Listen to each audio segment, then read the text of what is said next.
Carly, let me know when you're ready, okay? Victor just signed in. He's in, so that's another board member coming in. Okay. Share the screen. Louis. Louis. It's not letting me share it. Oh, here it goes.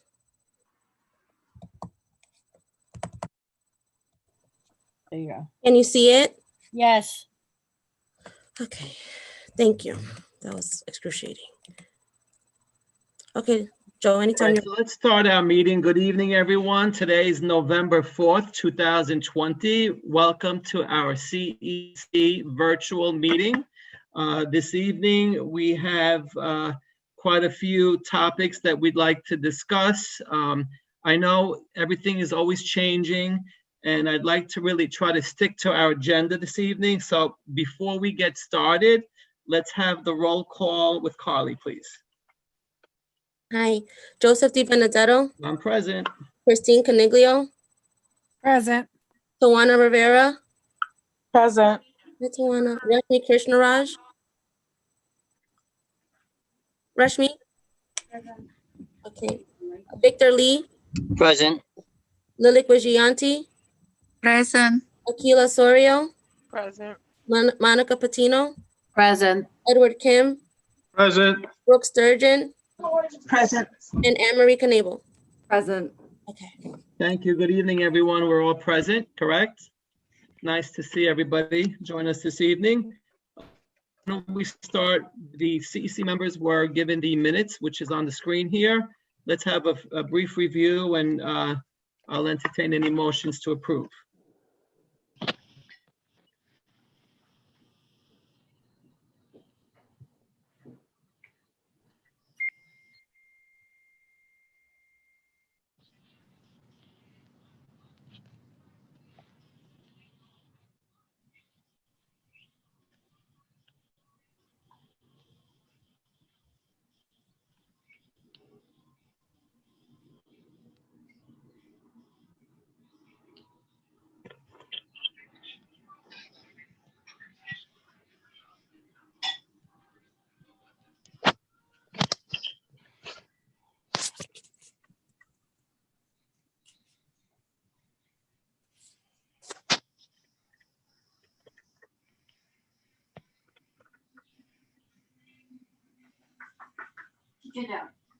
No.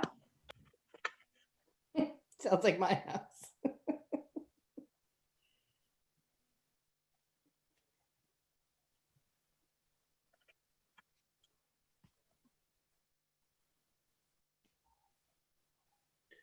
Carly, is that the updated, are those the updated minutes that's on the screen? Because I seem to have a different version.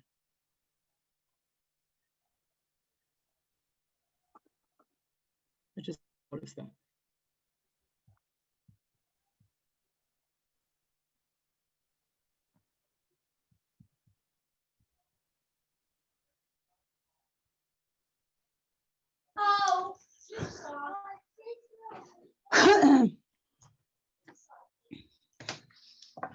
Can you see this?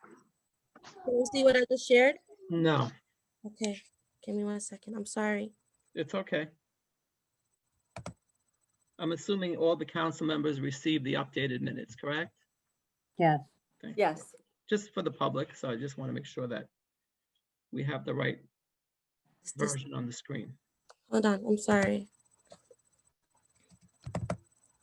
Okay, is this it? I mean, can you see what I just shared now? Can you scroll down? Hold on. No, I cannot. Why it's not letting me scroll? I'm sorry.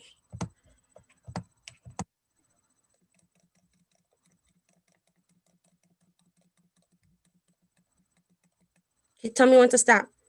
Keep going. Keep going? That looks like the correct one, right? Yeah. That is. Okay, good.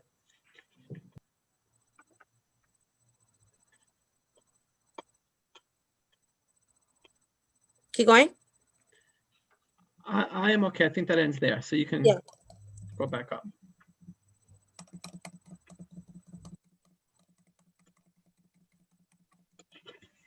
Okay. And motions to approve? Motion to approve. Second motion. Monica made the motion? And Yes. Lily second the motion? Thank you. Yes. Perfect, thank you. So the motion is, the minutes are hereby approved for October meeting. So welcome, everyone. Once again, we have a ever-changing system that we are dealing with, and we sent out our agenda to you, where we had hoped to discuss the state of the district and have a conversation on the blended opt-in window as well as the grading policy. Because we expected a rather long meeting, I believe we're going to table the state of the district to next month, correct, Superintendent? We'll get a brief, Highlights today. we'll get some highlights, okay, we'll get a brief report. And then we have with us this evening, Katie Hansen, who is the Executive Director of Academic Policy and Systems, who will speak to Guys. us regarding the grading policy. No, we're not starting it Just ask tonight. that you mute your devices so there's no interruption, please. Thank you. So we're gonna have Katie Hansen speak to us about the grading policy. We anticipated a discussion on opt-in. Unfortunately, Katie is not the contact person who will be able to with us about how that policy came about. So we will hopefully get some type of report of what the opt-in rules are from our superintendent, and then we'll engage in the community discussion and we'll take it from there, okay? Joe, if Carly takes the notes on the opt-in window and the questions and concerns, I will forward them to Central. Okay. Get response. Okay. You got it. All right, and Ms. Hansen, are you here? Hi. Hi, Kate, here. okay. So if you just give us a few minutes, then we'll come on with you, okay? Okay. Perfect. So I now introduce to you our Superintendent, Danielle Demango. Thank you, Joe. So since the end of my report is going to be about the opt-in window, I don't mind deferring to Katie so she can go first, and then I will take the public responses. That would be perfect. We can Okay. do it that way. Okay, so Katie. Great. All right. Well, thank you for having me. I'm excited to talk about the grading policy today. I'm just going to put a link in the chat box, and then feel free to share this link wherever it needs to go for the notes. So all of the information about this year's grading policy is on the DOE website in the messages for families. So that's what I've pasted here in the chat. I'll start by talking a little bit about how we arrived at the grading policy and some of the goals and the values that we have for this policy, and then go into some of the highlights of what the policy entails for the 2021 school year. So we actually had a great deal of discussion in the spring when we first went to remote learning about the grading policy and about how we needed to adapt to the new realities that our students and teachers and school leaders and communities were going through with the transition to remote learning. And so, as you may know from last year, what that led to was a pretty significant shift in the grading scales. In summary, for the lower grade bands, we had a meet standards and a needs improvement. And for the upper grade bands, we had a course in progress, which was in place of any failing grades and gives students more time to make up their work. We came up with those policies because we heard, especially from our students and also from our teachers and just advocates in the community in general, about just the anxiety and the challenges of how the new challenges of being a remote learner might impact students' grades from what they were used to before we transitioned to remote learning. So having to take care of family members, having to navigate new technology, those were concerns that we heard are very pressing and causing our students some anxiety about maybe they were a 90 student before and now their grades have dropped and how that might impact on their overall experience. We also last year implemented we call it a parent choice option for high school, where if students got a passing grade, they could convert it to a CR for credit. So again, for the same reason that I mentioned, which is for students whose grades might have dropped, if they prefer to have that annotation on their transcripts, they can, and they have that option for some of their courses or all their courses. So those were the policies we put in place last year. And then for this year, we tried to sort of keep the core pieces of that policy, but we're also at the start of a school year as opposed to closer to the end of a school year where we were last year. And so we also made some shifts that sort of bring it back, keep some of our remote learning grading policies, and then add on some of the flexibilities and safeguards that we had from our 2019-20 remote learning policy. So that is our background. I'm gonna try to share my screen, and I'm just looking at the same web page that I put in the chat. So one moment. Carly, can you make Katie a co-host? I think it's letting me do already. I did. Oh, you good? Yep. Thank you. Perfect. Okay. So can you see what you need to know about the grading policy 2021 school year webpage? Yes, the first page is there. For the first. Perfect. Okay. So I'll go through some of the overarching policies. These are for any grade band, and then I'll go through the specifics for the grading scales for elementary, middle, and high school. First of all, just as a principle, we want to make sure that students' grades are based on sort of their entire body of work in a subject.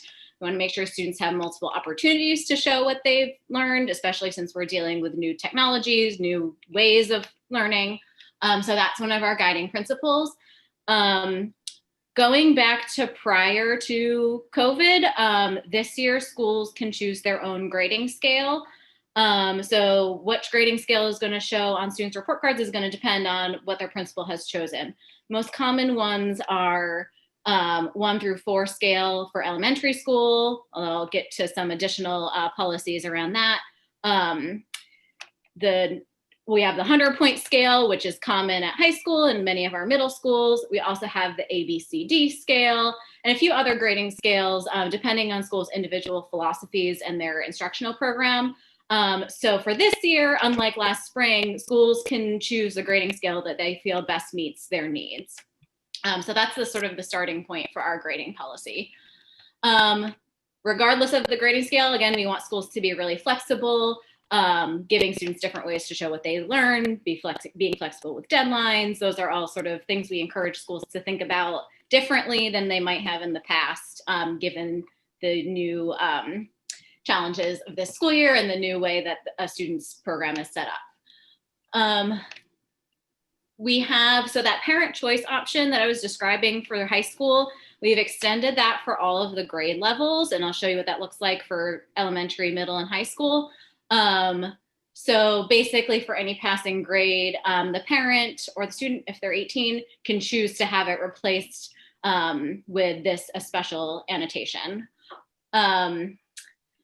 Also similar to what we did last year for our course in progress for the upper grades, students won't receive failing grades as their sort of first final grade that they get for a course.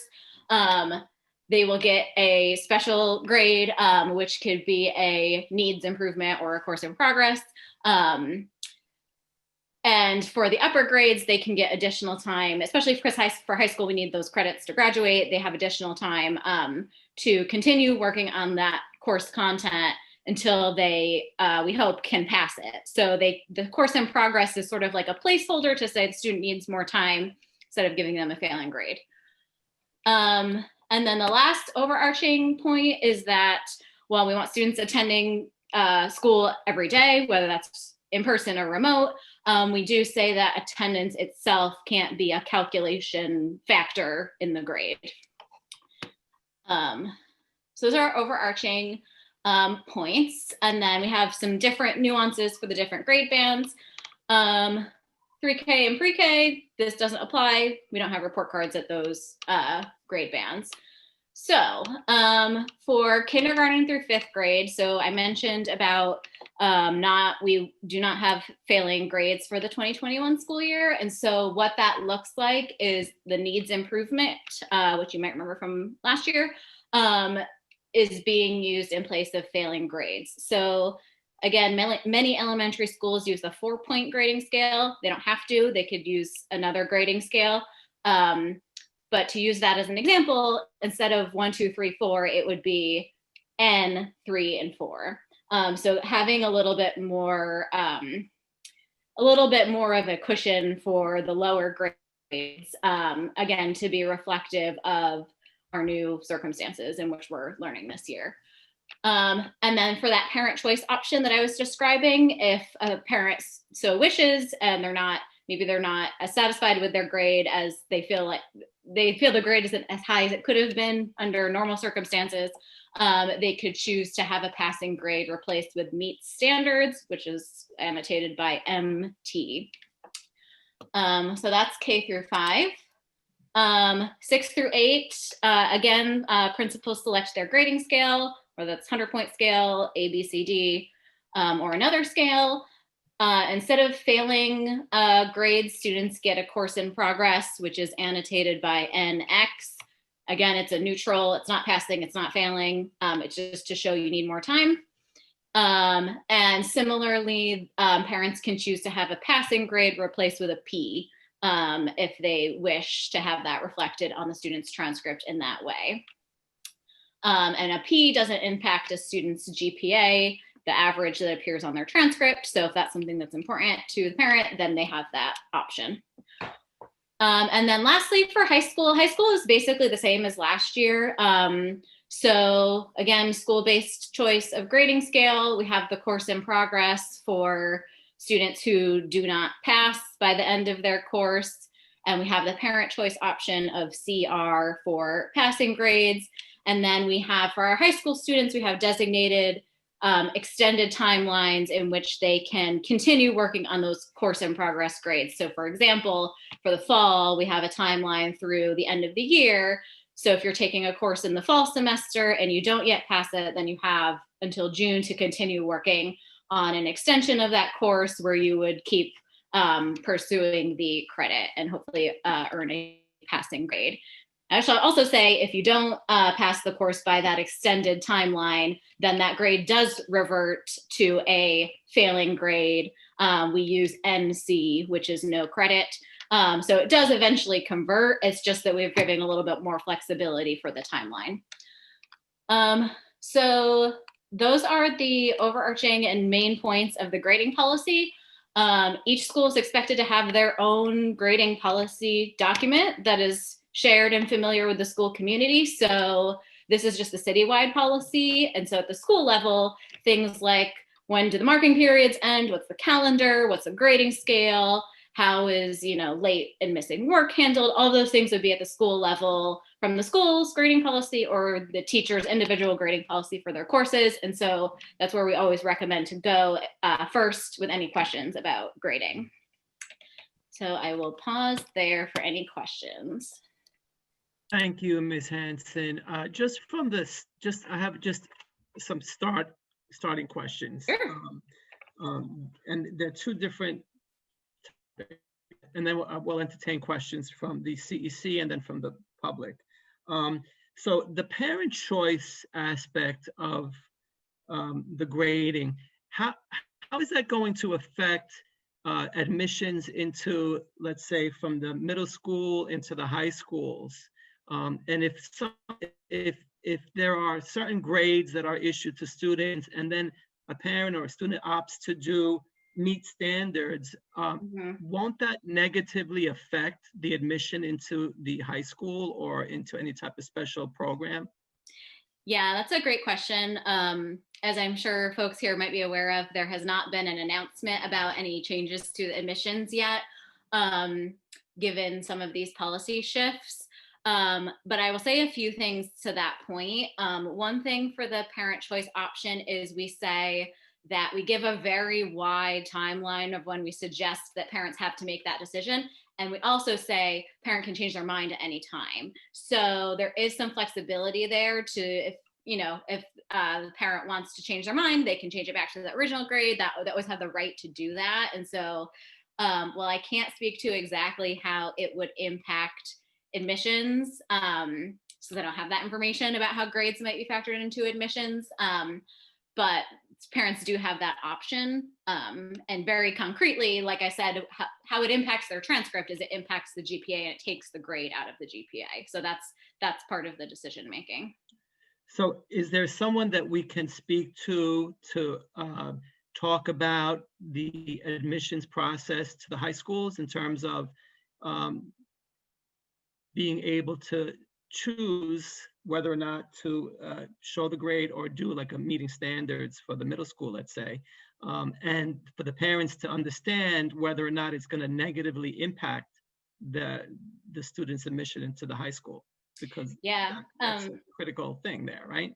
Yeah, a very important question. Yeah, someone from the Office of Student Enrollment in the Division of Early Childhood and Enrollment, which is under Deputy Chancellor Josh Wallach, they're the ones who could speak to the latest update on admissions.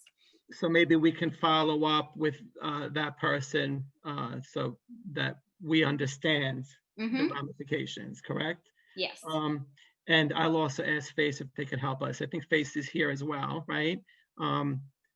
But Katie, you're not able to answer that question for us. No. Okay. And then I'm gonna pass this over to the other CEC members. But the other question I have is, we have students that are full-time remote, and then we have students that are in the blended program that are going to school certain days. So for my child, for instance, my child goes in class and she takes a test, right? So the testing is different for the in-person student than it is for the remote students, because I'm assuming the remote students have an option of having an open book test because no one's controlling that. So is there anything that's going to account for the difference in those grades? Yeah, that's a really good question. Without being able to speak to sort of specific practices at specific schools, the main guiding principle we have with grades is it should really reflect the student's proficiency in the learning standards. And so there's lots of different ways that could be demonstrated. And so there might be a difference in the types of activities or the types of assignments or not that different groups of students do because of the different mechanism through which they're learning. Like that might be necessary. I wouldn't want to speak on behalf of practices of specific schools, but the bottom line is that whatever the way in which students demonstrate their learning, at the end of the day, the grade should reflect whether that showed evidence that they met the learning standards, because that's the bottom line of the students' learning. So, but there's nothing from policy from Central saying whether or not there's a curve or whatnot. No, that would be school-based. Got it. Maybe our superintendent can touch light on it. Danielle, you? Yeah, so Katie, just for a point, and I did say that I would mention this to you today for a conversation with academic policy around that being either citywide, because that is coming up from a group of parents in the district just about the differences in blended learning and fully remote and the testing that occurs. So we've talked about that, and I know there are a lot of leaders on here. We'll continue to talk about that at individual school to kind of move that, but they're really asking if academic policy can kind of consider that or something around that. And so I did say I would escalate it to you. Got it. Okay. I appreciate that. Yeah, thanks for sharing that concern. We'll take it into consideration. So those are the two concerns that I'm going to start with, and I'm going to now ask our CEC members if they have any concerns as well, and then we'll move on to the public, if you don't mind, Katie. Sure. Not to put you on the spot. Great. Okay. Is there anyone in the CEC that'd like to ask questions to Katie, or make a comment or concern? Wait, hi Joe, it's Rashmi. Hi Rashmi, how are you?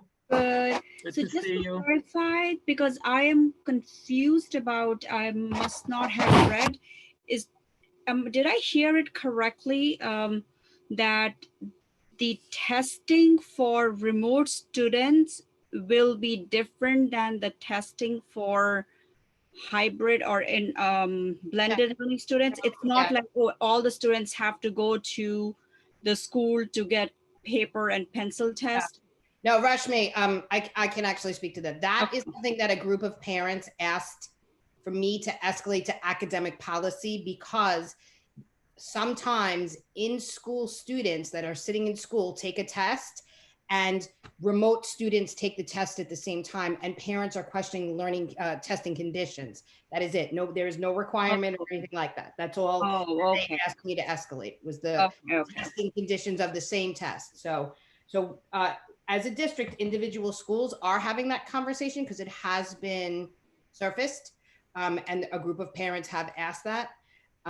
But that's why I brought that up to Katie, just to make it a. Maybe Rashmi's referring to state testing? Yeah, that's what I'm confused. So I'm referring to state test, but you were talking about in-class testing that's going on, right? Yeah, not state testing. Yeah, we haven't heard actually anything from the state yet about how that testing will be administered. Parents were asking about when teachers give tests. Oh, okay. So there is no policy yet from Central or anywhere that says that state test will only be in pen and paper versus online or mixed or something like that. That would come from the state. That wouldn't come from central policy. They don't. So there is no policy on, I mean, there is no guidance on that yet, correct? Not that I know of, Katie. I don't know if. No, not same. Yep, not yet. Okay. Good question. Thank you, Rashmi. Thanks. Anything Thank you. else? Okay, does anyone else have a question or comment on the CEC first? Anne Marie, I see you just came on, or you just put your video on, no? You just, okay. So just that the public understands, they haven't indicated whether or not there's going to be state tests this year, correct? There's no guideline on that? Correct. Okay, so, and the same, so the concern that always gonna come to me is, you know, how are you going to differentiate those students that are applying for a specialized high school or a gifted and talented program in other districts, because we don't have it here, but, you know, how, you know, it becomes a little bit difficult if you're going to have different standards where parents can opt and say meet standards or passing as opposed to a numerical grade. Yeah. Yeah, I think again, that the question about that impact is best for our colleagues in the Office of Student Enrollment. I know that was a big concern last year, which was sort of why we bridged between the flexibilities and using the existing grading scales so that schools could have a level of granularity that they're more accustomed to. But yeah, the downstream impact is best for the Office of Student Enrollment. Understood. And we will definitely follow up, and Face, if you're here, maybe we can touch base upon that for our next meeting. Juliana? Hi. Yes, definitely. I can invite somebody from Josh Wallach's office, like Katie suggested. Okay, so I understand that no student will be negatively impacted from the grading policy because of the pandemic, but the questions or concerns are on the opposite end. How, Sure. You know, what are the positives, and what about those students that want to exceed or, you know, work harder? That's the concern. Yeah. So I think that's why we went back to the option to use the existing grading scales as opposed to in the spring, as folks here probably recall, where we had the meet standards needs improvement, especially for the middle school grades.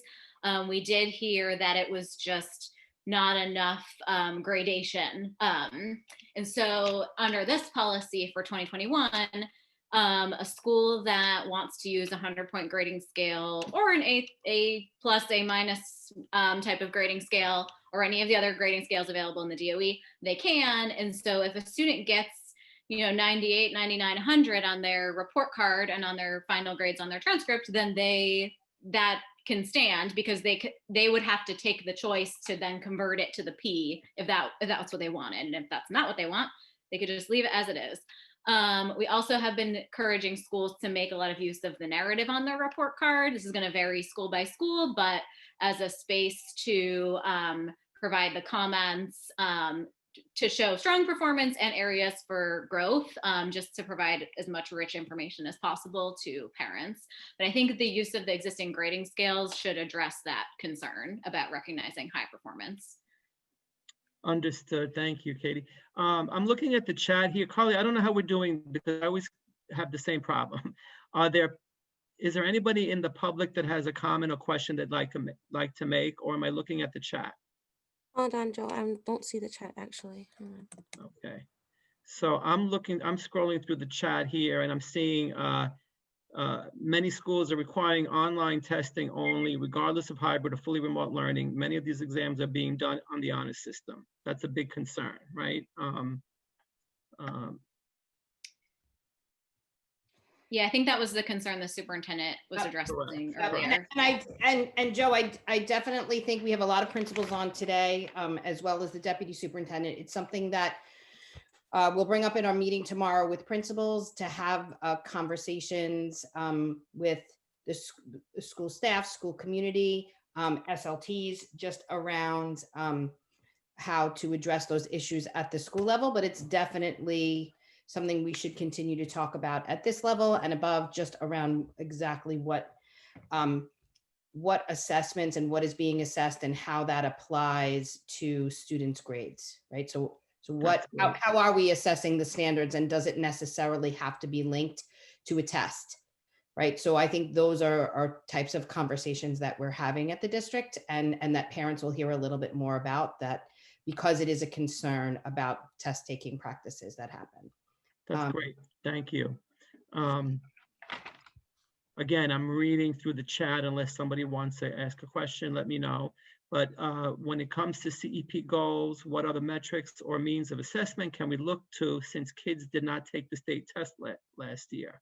Again, that's part of the conversation of what you're having, Danielle, correct? Yes, absolutely. That's and that actually came up at a few meetings ago, just in terms of different types of screeners and school-based assessments that we're giving, that is actually looking for the priority standards and where students are falling in terms of if there were any learning gaps or concerns that would flag changes to any units of study or individual supports for students.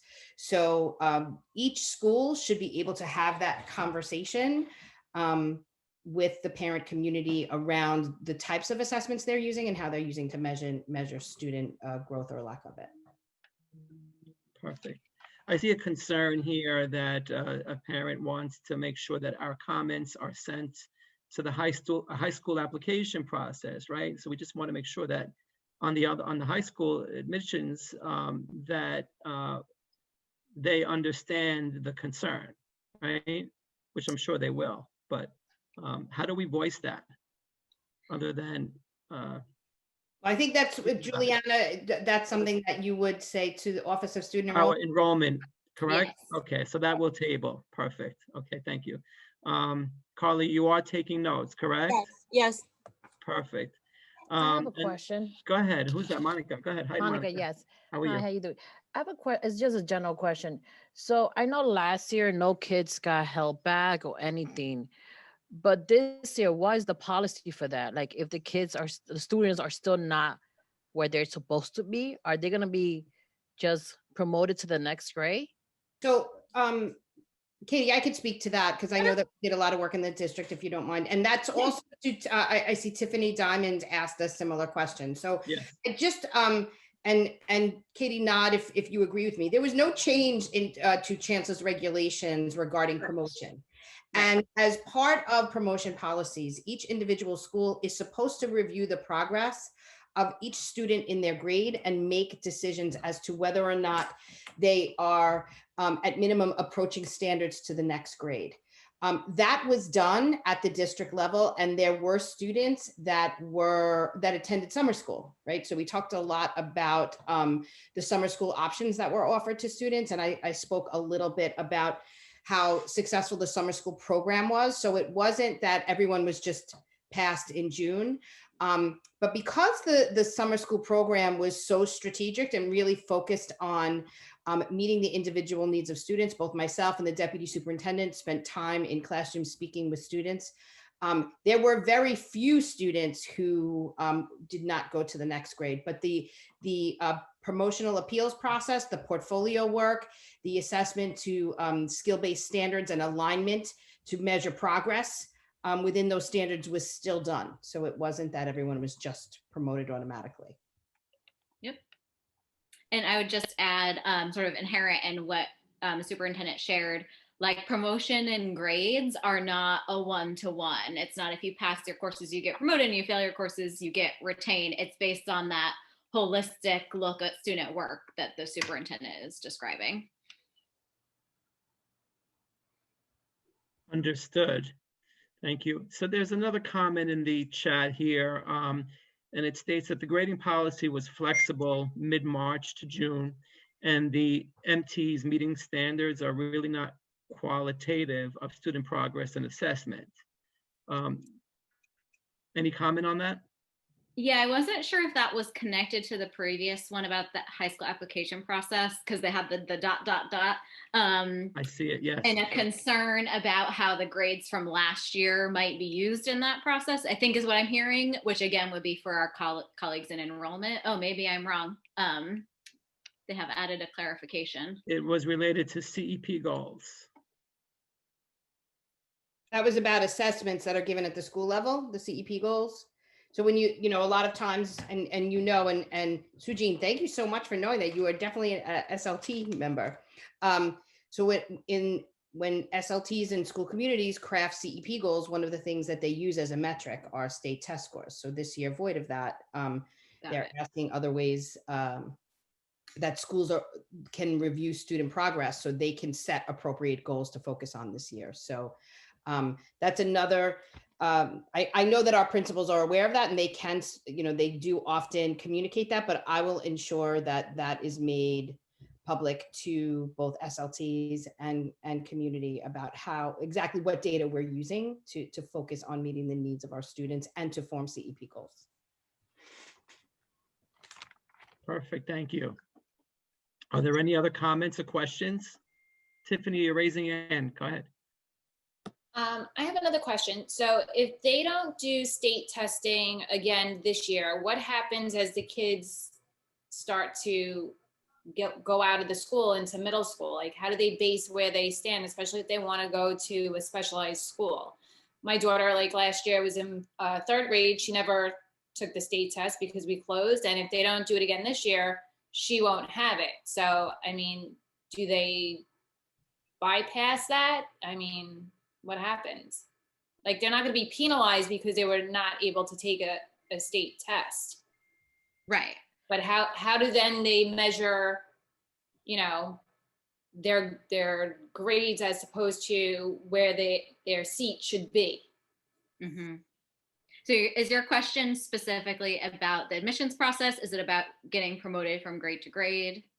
Not promoted to grade, but I know certain schools look at your state testing to get into, I guess, a specialized school or a charter school or a school that's not in your zone school. So I'm going to give you one perfect example. For the sixth graders, they take the state test, and then there's the Hunter program, right, at Hunter College. And they take a very limited number of students. That's based on state test. What are they using now for this year or next year? Yeah, that's another one for my colleagues in student enrollment in the absence of tests and also last year attendance rate was taken out of the process. Then there just have to be other measures, but what those measures are, I would have to defer to my colleagues on. So that's a wonderful topic that we need to have at our future meeting because it just carries forth what's happening now. Thank you, Ms. Diamond. That was a great question. Are there any other questions or concerns? Akila, how are you? I see you raising your Hello. hand here. Go ahead, Yes, Akila. Welcome. it's not really about the grading part, but I just wanted to know, since school started later this year, um, why wasn't the marking period changed as well? Oh, that's a great question. It's up to schools when they set their marking periods. We don't have like citywide dates. So I would say if there's a concern at a specific school, I would sort of defer to the superintendent on any like school specific concerns. But schools do have the option to adjust their dates if there is a need to do so.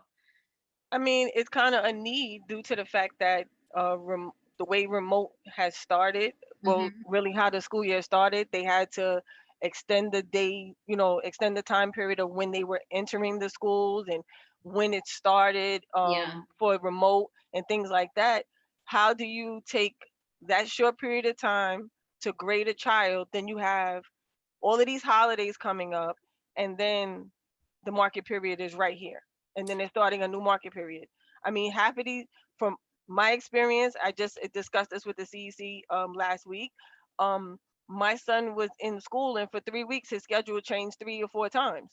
How does he get a grade? How do they perform a grade for him, and he hasn't even been in the class? So it's like, how do you start a marking period and y'all weren't even in a position to function properly, to grade the students if you couldn't even get their schedules together? So Akila, I'm very glad that a lot of our principals are on this meeting today again, because I definitely think that you bring up a really good point and something that should be discussed at the individual school level when they speak about policy. And in conversations that they have with staff members around clearly honing in on the length of what that marking quarter looked like, the grades, I mean, the expectations of the assignments that were given, and how they're truly assessing where children are aligned to each of the standards that they were targeting. So I'm actually glad I'm having a principals meeting tomorrow. That is another concern that I will raise at the principals meeting, just to elevate that as the marking quarter is coming to an end. Okay. I also know, but you're also bringing up a good point in terms of, I know that you're speaking to high schools, and I definitely think that is something that should be escalated at the high school level as well. And so I'll make sure that the superintendent of high schools for our district is aware that was surfaced today at our CEC meeting. Thanks. I have a question, another Go question. ahead, What Monica. about the students that don't have the proper technology? How would that affect them with grading? So we've been very clear to all of our schools that lack of technology should not be a reason in any way or to grade a student. Our schools have done a tremendous amount of outreach and have a clear understanding of who may be having technology issues. And they are working with those families to ensure there are other means for them to have access to the curriculum and content, be it textbooks that are sent home or packets that are sent home that are aligned to the work that's being done in the fully remote model or in a blended model. Teachers spending time with individual children's check-ins every day. So lack of technology by no means is something that we use to penalize a child in terms of grades. Well, my thing is, how do you grade them if they can? Let's say they can submit their work, or they delay with their work. Right. So those students have certain check-in points with staff members where they receive what we would call like paper and pencil work and textbooks, and there are arrangements made to either fax, take pictures. So there's ways that that each individual school connects with students that have technology issues. And then they'll teach them the lesson? How would they be able to do the work if they don't know? Not in the same way, but there are ways that they do outreach. So there's check-ins every day where individual teachers are connecting with students that don't have the technology. There's not that many. And there's also office hour times that are on the phone. I see Ms. Klager talks about it, where students can call in on the phone and meet with individual teachers and get the supports that they need. Okay. So I just want to take off of what Monica said. So how would if some students, you know, some parents don't understand that they think their child is on, right?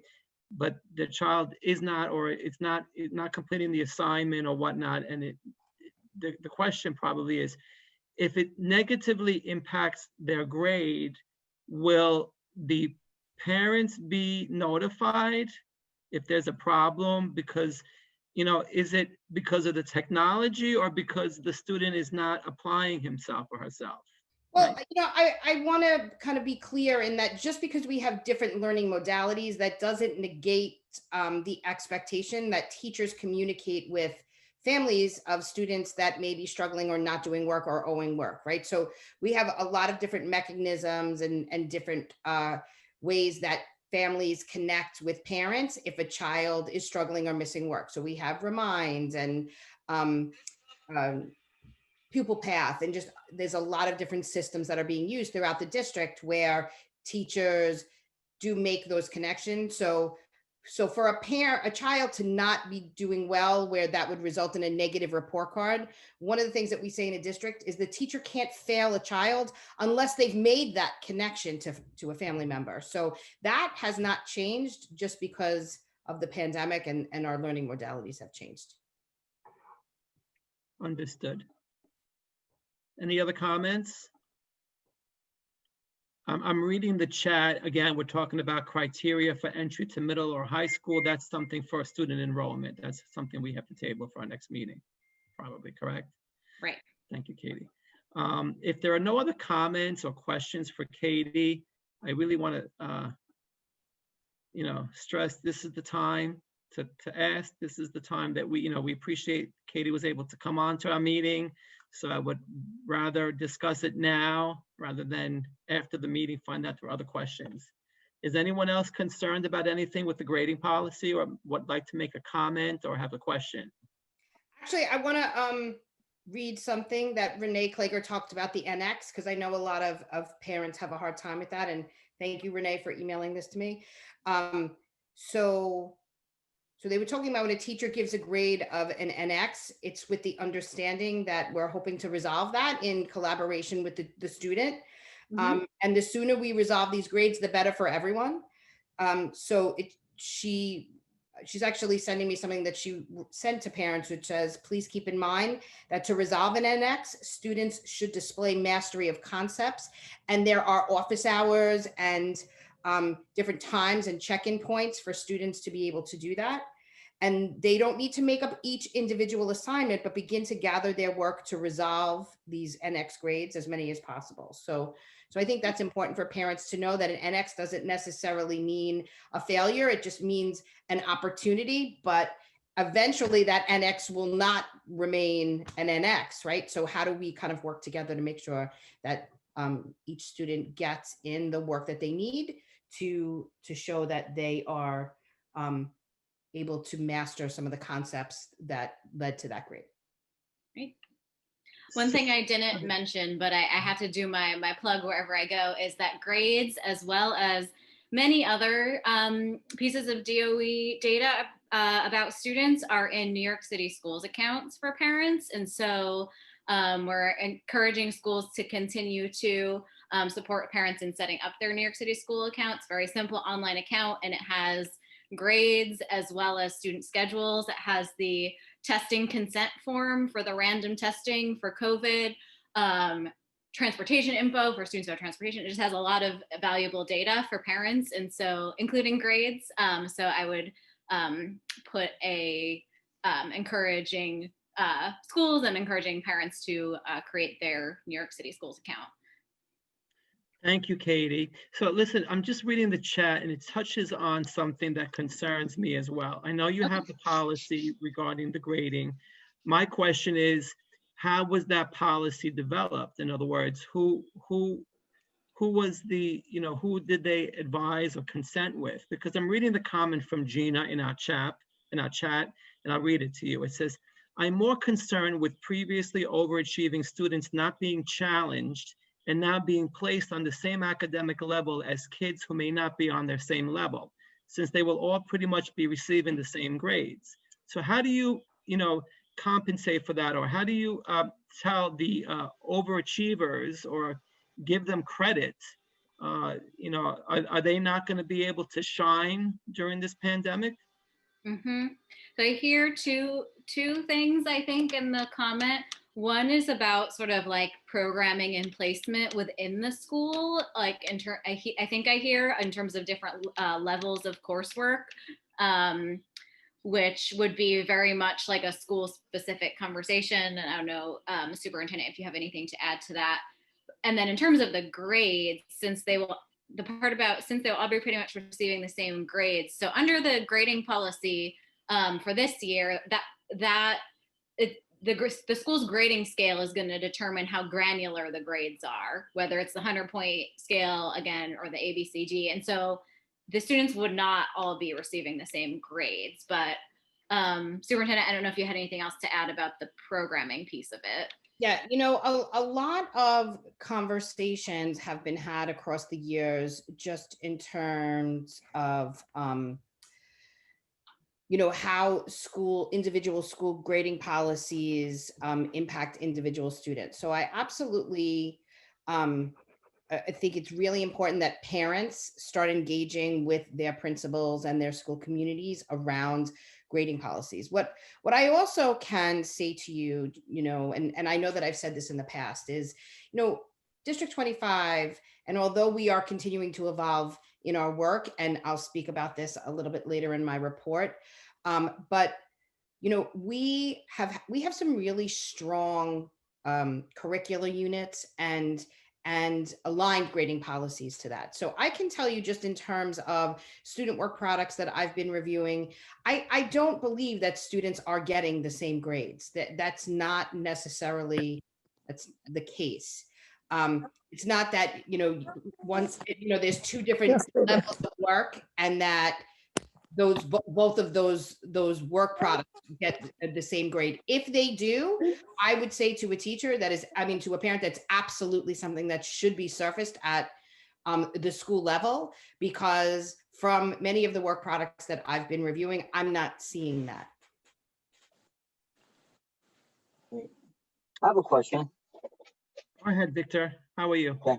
I'm good. So my question is from the rank. I was looking over the policy and just wanted to understand. So the rank over there says that the letter grades are not counted, right, for fourth quarter. So if they choose that option, how does a person rank itself? Let's say a person did well for first 3 quarters, and for what reason they didn't do well the last quarter. They decided to use the letter grades. Now they're ranking a certain way. Now, at the same time, there's another student that has 4 grades there, but they came out to be even. They said both are 93. How would they be ranked if that's the case? Let me make sure I'm following your question. Is it like how the marking periods get calculated into the final grade? Yes, how it affects the final grades. Because Monica uses the actual letter grades. So they waived the last one and they did well in the beginning, so they averaged 93. But the other individual who did the letter grades and also came out 93, now they both tie. How would the ranking be for the individual when they rank the students? For ranking, okay, got it. Superintendent, were you going to say something, or do you want me to? Yeah, I don't know what that would look like in terms of high school. I know the only time we rank in any way is, is maybe at the end of 6th grade when we do valedictorian, salutatorian, and same in 8th grade, but I don't know how that would work. I know that each individual school kind of sets those guidelines and how, how they're going to set the quarters and the percentages of what each quarter is worth. That's But right. So Victor, I think that would be a school-based questions around how they're weighting each marking quarter across the year. And you would get that from your school. Yes. Thank you. So, Victor, I think I understand what you're asking. I think Victor's asking more on the level of enrollment to the next level, right? So if there are certain criteria for the specialized high school admissions, for instance, and they're looking at ranks, what are you looking at? There's no ranking system, and you really can't accurately compare grades because of the differences. So I think that's something that we really need to take on during questions for someone in enrollment, correct? Right. And I also say we didn't have a chance to talk about post-secondary admission, which would be a whole other admissions process. And we have been very collaborative and transparent with our post-secondary institutions, CUNY, SUNY, all the other major institutions about our grading policy, both last year and this year. Many districts and states had similar policies to our policy last year. And so we do just have cohorts of students across the state, across the country, who have like grades that are different from what have been in other years. And so I know colleges are talking and thinking a lot about how they need to adapt to that new reality, and where it might not be as simple as like looking at the rank or looking at other factors that they've used in the past. They might look more holistically at which courses are students taking. Are they taking advanced courses and other measures? Obviously, it's going to vary college by college. But that is, I just wanted to mention that too, if it's a high school centered question, that those conversations with post-secondary institutions are very active and they're very aware of our policy. Very good points. The reason why we didn't bring them up because our CEC's, concern between elementary and middle school. Got it. And it goes to the next level, but those are valid and very good points. Great. I have a question for you. Is this policy set in stone, or is there any opportunity for change? And if there's an opportunity for change, is there any parent involvement in the discussion? Do you know? Yeah, that's a great question. At this point in the year, we don't have any plans to like formally revisit it at a set point in time. One thing with grading policy is we do think it's important to have, to the extent possible, that this year, the beginning of the school year was a little bit of an anomaly, a clear expectation from the beginning of the school year that parents can count on to the end of the school year without any dramatic changes. So that's something that's important to us in the grading policy in any year. So we don't have plans to revisit it, especially because we have all these flexibilities. But if we were to revisit it, or if we were to hear sort of a certain level of feedback, then we would definitely want to do a full engagement like how we did back in the spring, where we again talked to parents, talked to teachers, school leaders, advocates around it if we were to make any significant change, but I don't anticipate it for this year.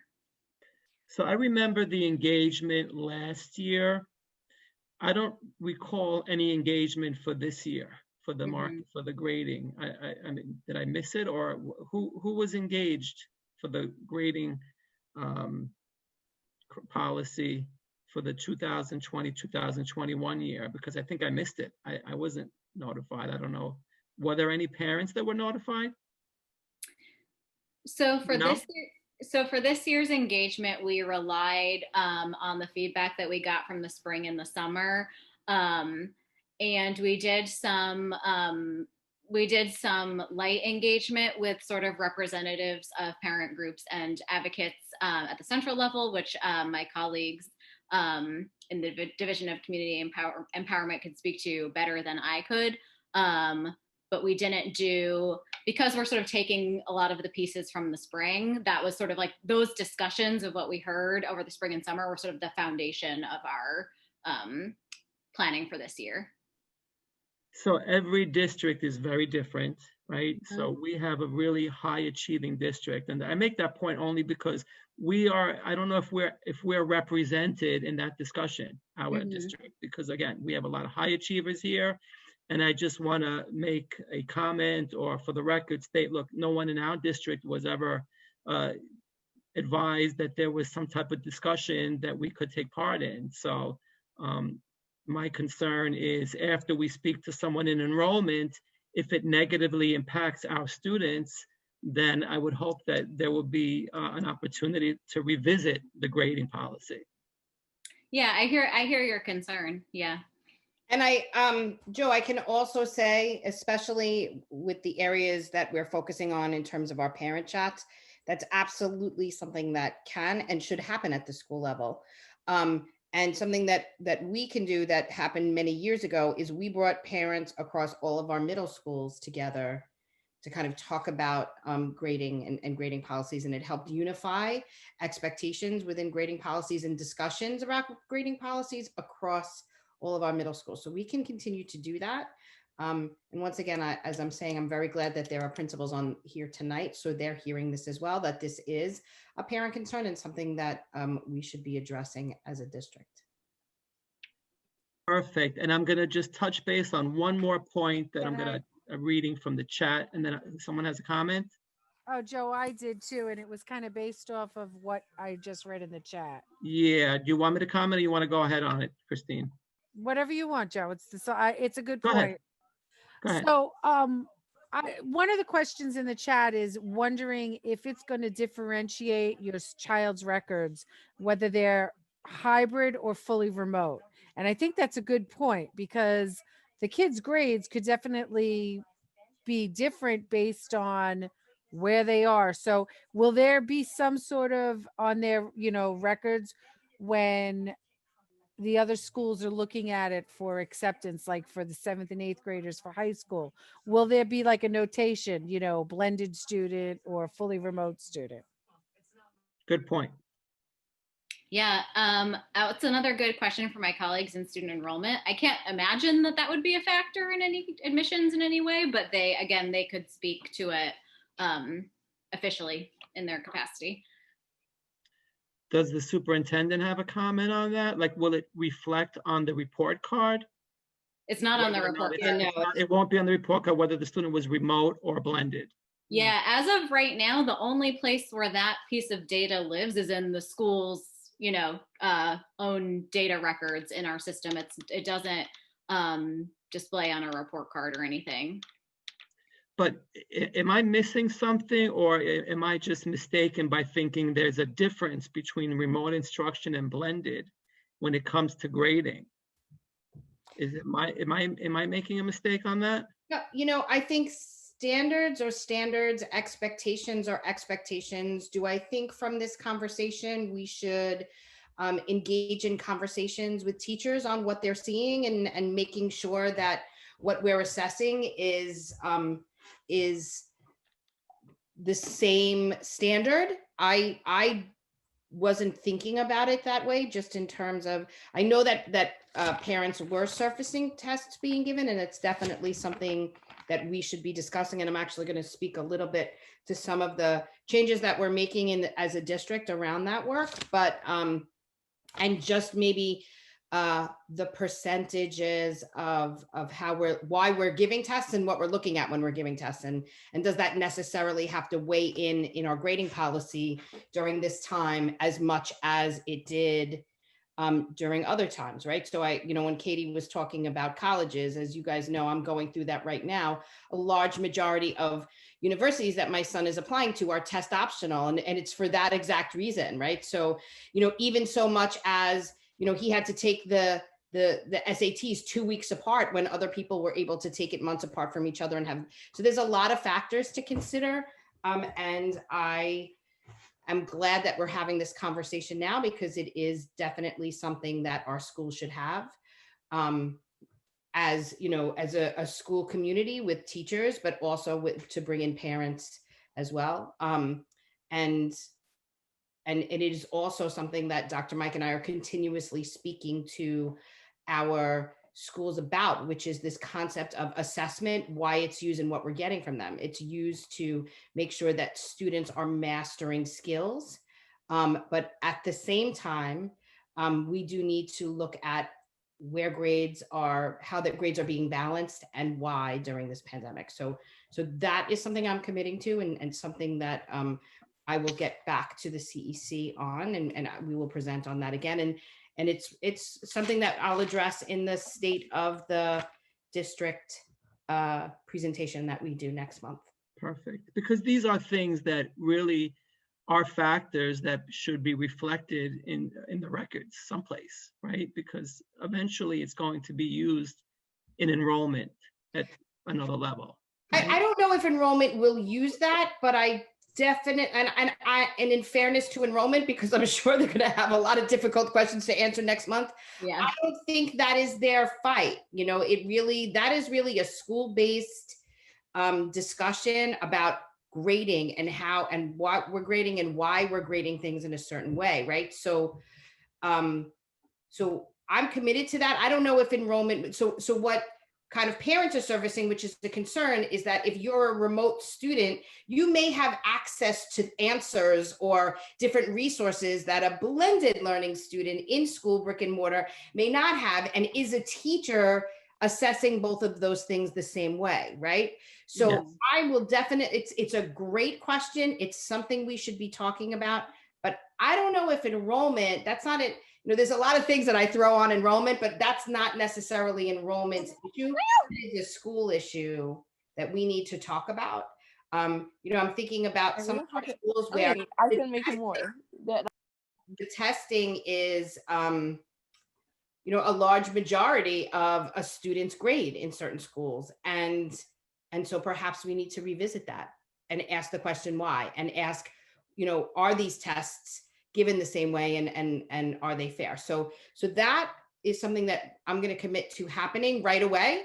And principals will be engaging in those discussions and kind of getting feedback from all different people, including students, right? You know, and I will say something that we do know in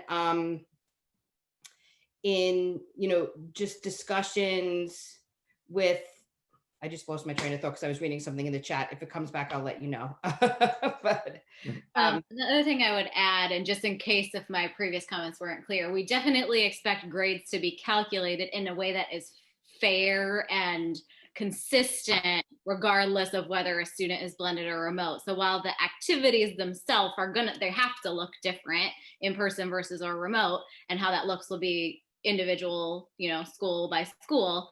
We wouldn't expect like in person for students who are blended, their grade is calculated using, you know, different percentages of things, or like anything that's like conceptually different. It should all be based on the same, again, like foundational look at the standards based on the student's whole body of work. So just to be clear on that point, we expect grades to be fair. Right. And let me say something about assessments that I think actually came up a couple of weeks ago. So, you know, because we weigh so heavily on knowing our students well, which has been one of the chancellor's priority for the past couple of years now, and we've engaged in discussions as a district on what that looks like.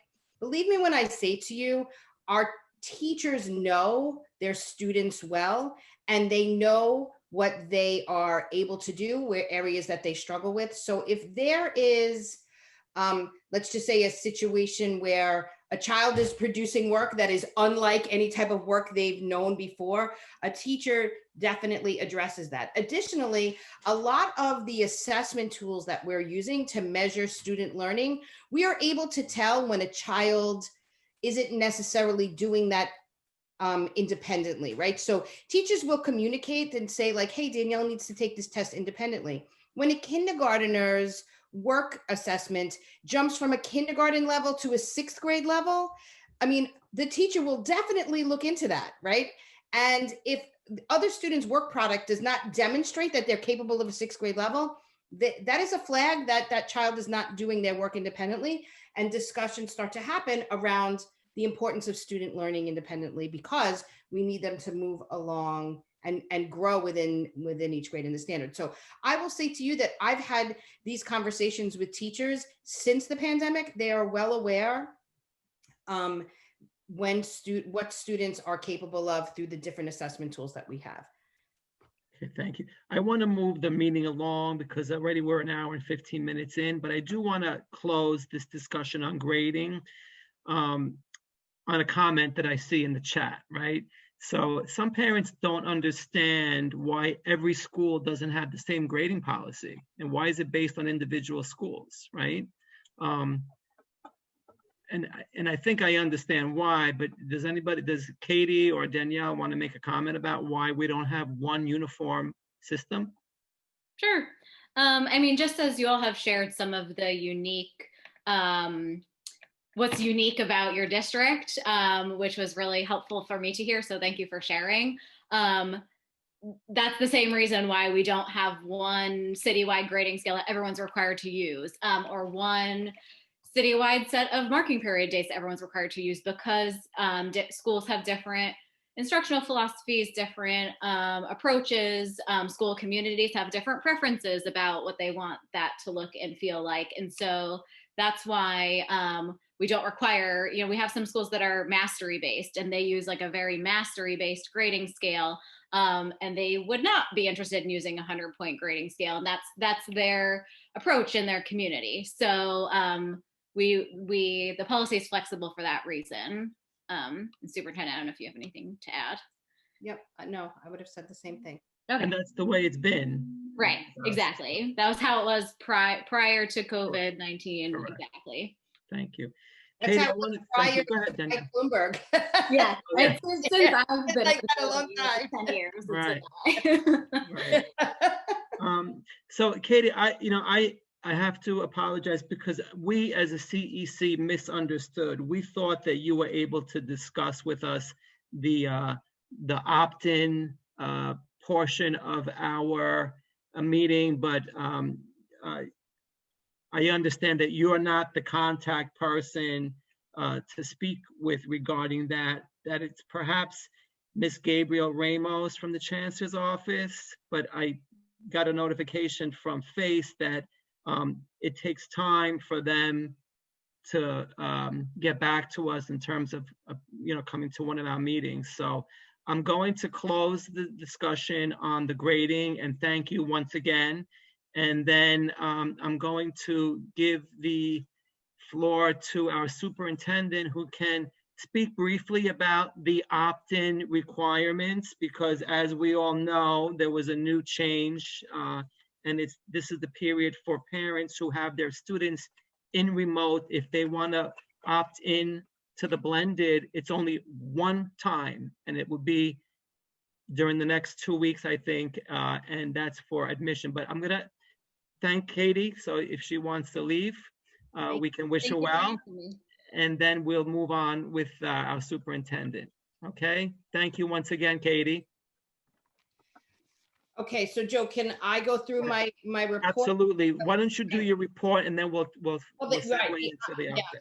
The opt-in window, just little blurb, is at the end of my report. And then, as we agreed that we could hear community and CEC comments, and Carly will manage that. And then I will forward those to Central, and that may be the questions that we start off with if we get, someone to come and speak to that next month.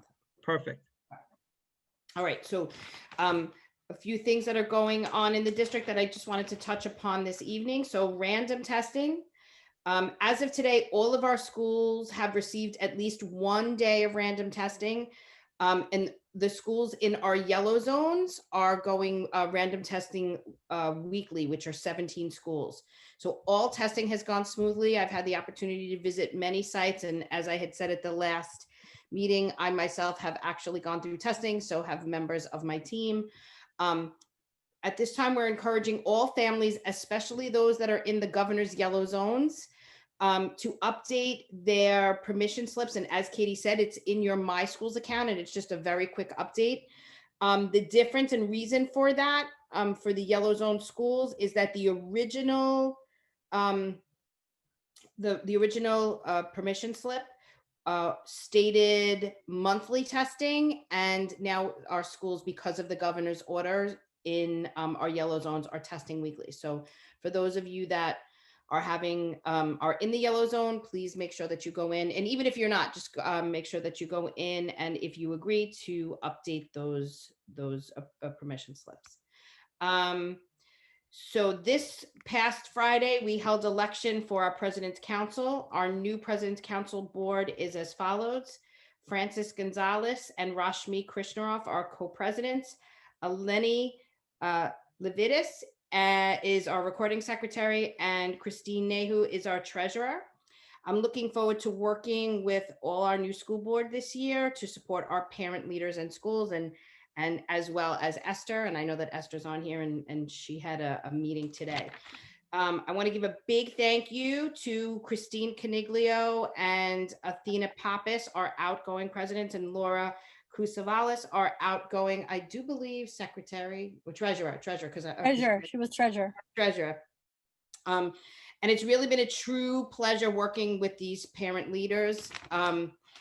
So I know that very much like I'm preparing for my son to go to college, they're all preparing for their children to go to high school. And one of the things that I want them to know is that High School President's Council will be lucky to have you if you choose to take part in that and continue your parent leadership role. So thank you to all three of you for the work that you've done with me and Esther over the years to best support our schools. I think we have some of the most prepared and knowledgeable and amazing PTAs and PTA presidents because of the work that you guys have done. So thank you very much.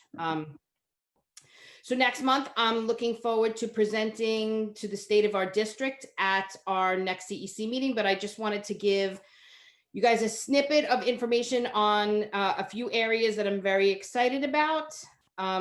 So today, Dr. Mike and I finalized our collaboration with Apple.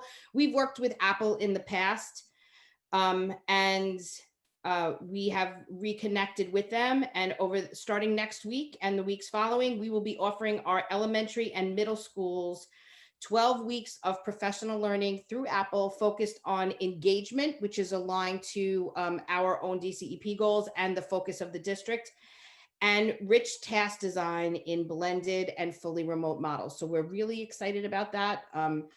And to be able to offer that to our teachers as we grow in our understanding of what rich instruction and deep learning looks like across all of our different learning modalities that we're working for.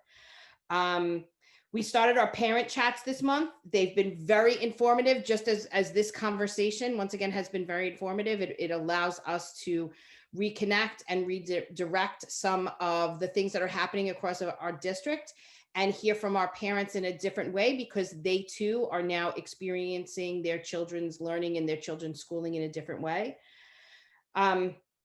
So 8 of our parent leaders modeled a parent chat for our parent coordinators, and our parent coordinators are going to be expected to engage in chats very similar to what we spoke about and modeled for them, and conversations that we just had today about grading policy. So they focused on the following questions. What are the conditions for deep and powerful learning to take place in blended and remote learning environments?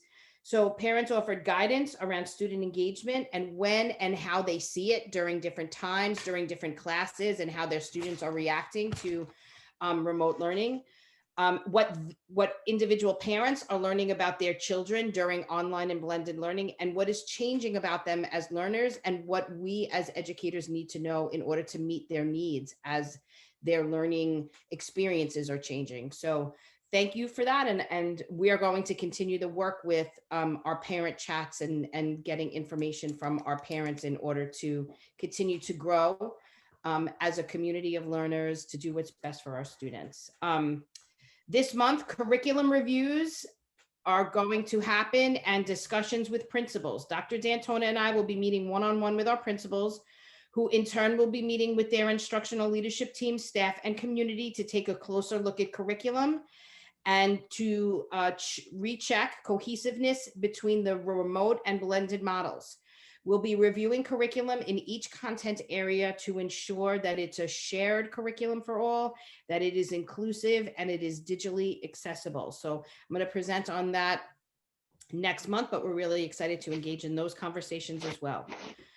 Attendance. So the district's been focused on attendance, and we've been working very closely with our CASE teams, which are our cultural attendance and social emotional teams, to ensure that student engagement is a priority, and that includes attendance. We have teams of school leaders working together at the elementary and middle school levels to support our chronically absent students and to engage in discussions around different ways to target and engage our chronically absent students.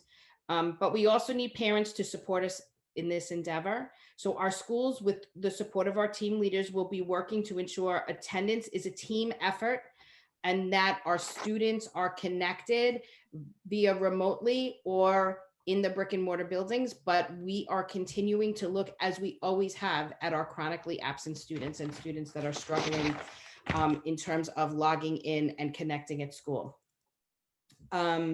Finally, our family income inquiry forms, which are AKA our school lunch forms. As we've said in the past, it is really important that parents fill these out in order to maximize Title I funding. And during this financial crisis that's happening across this country due to COVID, it is very needed at this time. We encourage all families to complete the online family inquiry form located in the My Schools app. And based on the percentage of families that meet the criteria to receive Title I funding, your school may or may not receive that. So it is really important that our parents continue to fill out these family income inquiry forms, AKA school lunch forms. So please, if you have any questions or concerns, please call your school's parent coordinator so they can guide you in the right direction to make sure those are completed. Okay. And finally, the opt-in window for blended learning is November 2nd to November 15th. And I know there's been a lot of discussions, but at this time and as of right now, I have not heard any changes to what was said when these window dates were revealed.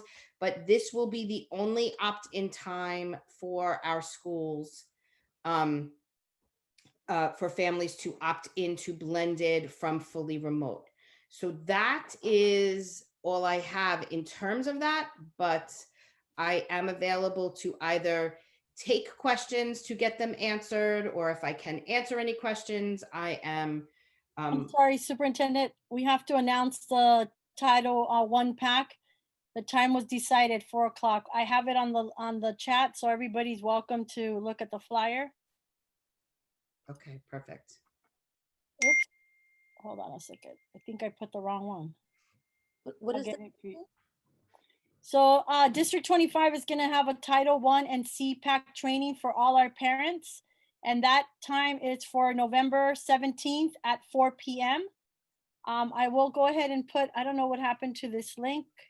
And I'll go ahead and put the correct one. I know Sujean's on here and you have the date now. November 17th at 4 p.m. and you could go ahead and register on our website, but I'll go ahead and put the link so you guys could download the information and register. And we hope to see all of you there.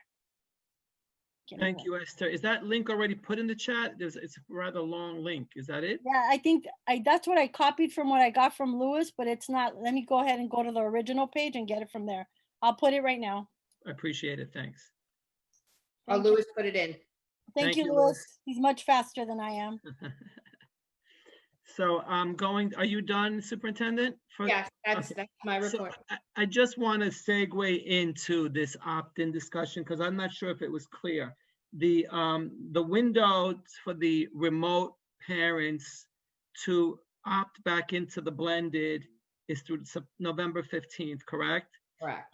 But what is the anticipated start date if they opt to come back in? I didn't hear that. Is that December? It is December. I will get you the date. Actually, Dr. D'Antona, I know he's on. If you can look that up, I know it's. Danielle, can I? It's Francis. We had a CPAC meeting, and the chancellor mentioned that it's in sometime in December, but it depends on the school. So each school is going to have a different date to opt in, depending on how quick they get the schedule and count the children back in. Right. So the window is November 30th to December 7th. That's the window of the admissions back into the blended, correct? Thank you, Francis, for commenting. I'll get to I know you raised your hand also. I'll get to the raised hands in the comments a little later. Okay, so it's just right now from Central, it's very clear that if the parents decide to opt in, they must do so by November 15th. And if they do not exercise that option, then they're choosing that their child will be remote through the end of the school year, which is June 30th, more or less, correct? Yes. There's no change I in know that. Juliana, I'm looking at the chat. She says she could share more about opt-in if you want her to. If you don't mind, Juliana, because I just want to get the facts straight before we have the discussion. Sure. Thank So, you. And for the public, Juliana is our representative from FACE, Family and Community Engagement. Thank you, thanks so Juliana. much, President Benedetto. So I have a little bit of information from Central about how this came about, or at least sort of the goals that they hoped to attain. So there was a need to promote stability and continuity within the blended classes and within the fully remote classes. And so that need to stabilize rosters contributed to this decision. There was also a need to honor, the DOE wanted to honor their commitment to families, that families would have an opportunity to opt into the blended, the in-person and remote learning schedule in November, because we had been sharing from the summertime, DOE had been sharing that there would be a time to opt back into the blended learning model. And then there was also an acknowledgement that some schools may need time and support to develop solutions to accommodate those students who want to return to in-person learning. And that includes ensuring that the necessary teachers who could teach remote, who could teach in person, were found for each individual school.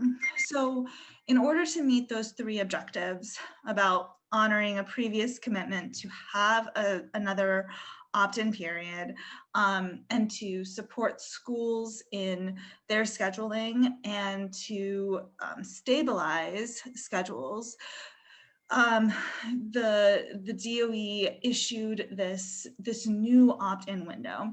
And they also made sure that this opt-in window was almost 2 weeks long. So the previous fall opt-in window was only about 4 days long. It only gave families about 4 days to fill out the learning preference survey.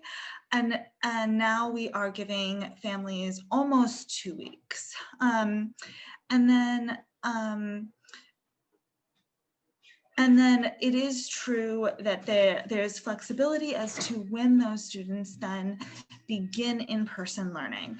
And so that would be either, the information that was shared with me is that would be either the week of November 30th or the week of December 7th. So sometime between November 30th and December 11th, students would begin the in-person learning. Thank you, everyone. Thank you, Juliana. So and I appreciate your comments, but the issue, and by the way, when the rule was changed last week, the CEC had wanted to do a special meeting, but since we had our meeting this evening, we decided just to table it and discuss it this evening. But I understand you're saying that the Chancellor or Central provided this extended opt-in period, but the fact is, the week before, the Chancellor publicly announced that there would be more than one opt-in period, and it was everyone's understanding that it was at the end of each grading period. So by saying there's one opt-in period with an extended time, it's basically telling parents, either you're going to do it now or it's over for the rest of the year. And I think that's what the problem is, because the guidelines were very different 2 weeks ago. So that's where we have an issue here. And we have a lot of parents that are concerned because they feel that they're put up against the wall and they have to make that decision now. And they're not comfortable because we don't know where we stand with this pandemic. So I just wanted to comment on that. I know we have a lot of questions and comments, but the reality is the guidelines are, it's just one opt-in period and it's for November to December. They can always opt, and it goes for the rest of the year. Anyone chooses to opt out to go remote, that can happen at any time. But if you don't choose by November 15th, then your child must go remote for the remainder of the year, correct? And there's nothing from Central that says they're going to entertain another period that we know at this point. That's correct. Okay. And a child who opts into blended, it's not as if they can necessarily wait to begin that schedule. As soon as their school says that their blended schedule is starting, that child needs to begin to appear. The assumption is that the child would then need to begin to appear on their in-person days. Understood. But the stability that you're talking, what is the stability? It's in the what? The programming for the blended students? It's the programming for the blended students. It's in stabilizing not only which students are in blended learning, but in also stabilizing which students are in remote learning. And that means that, you know, every time children would opt in, the principals would need to make a change to programming. So previously, those programming changes would have need to be made 3 times throughout the academic year. And so there was the reasoning was that giving parents the option just at this point in time, at the beginning of November, means that schools could then would only need to adjust their programming this one time. Do we know who made that request? No, I don't know. I'm sorry. And we don't know what happened from the week prior. In other words, if it wasn't there something that the chancellor's office and the city, before announcing that they were going to do it after each marking period, and I just don't understand what caused the change. Right. And, you know, but you don't have that information. I don't have that information. I've marked down your question. Okay. It's a very good question. It's a very good question, and I truly appreciate it as a parent. Yes. Yeah, I mean, we understand the concerns for stability on the part of the schools, but what about the stability on the part of the parents and the students? And, you know, a lot of parents did outreach because they're really worried that they have to make that decision now. And if they don't make it, then it creates a lot of problems on the, for the parents and the families. So I'm gonna start the conversation and allow some comments from our CEC members, and then we'll go to whoever raised their hand into the chat and move on from there, if you don't mind. Is there anyone else on CEC that'd like to make a comment, question?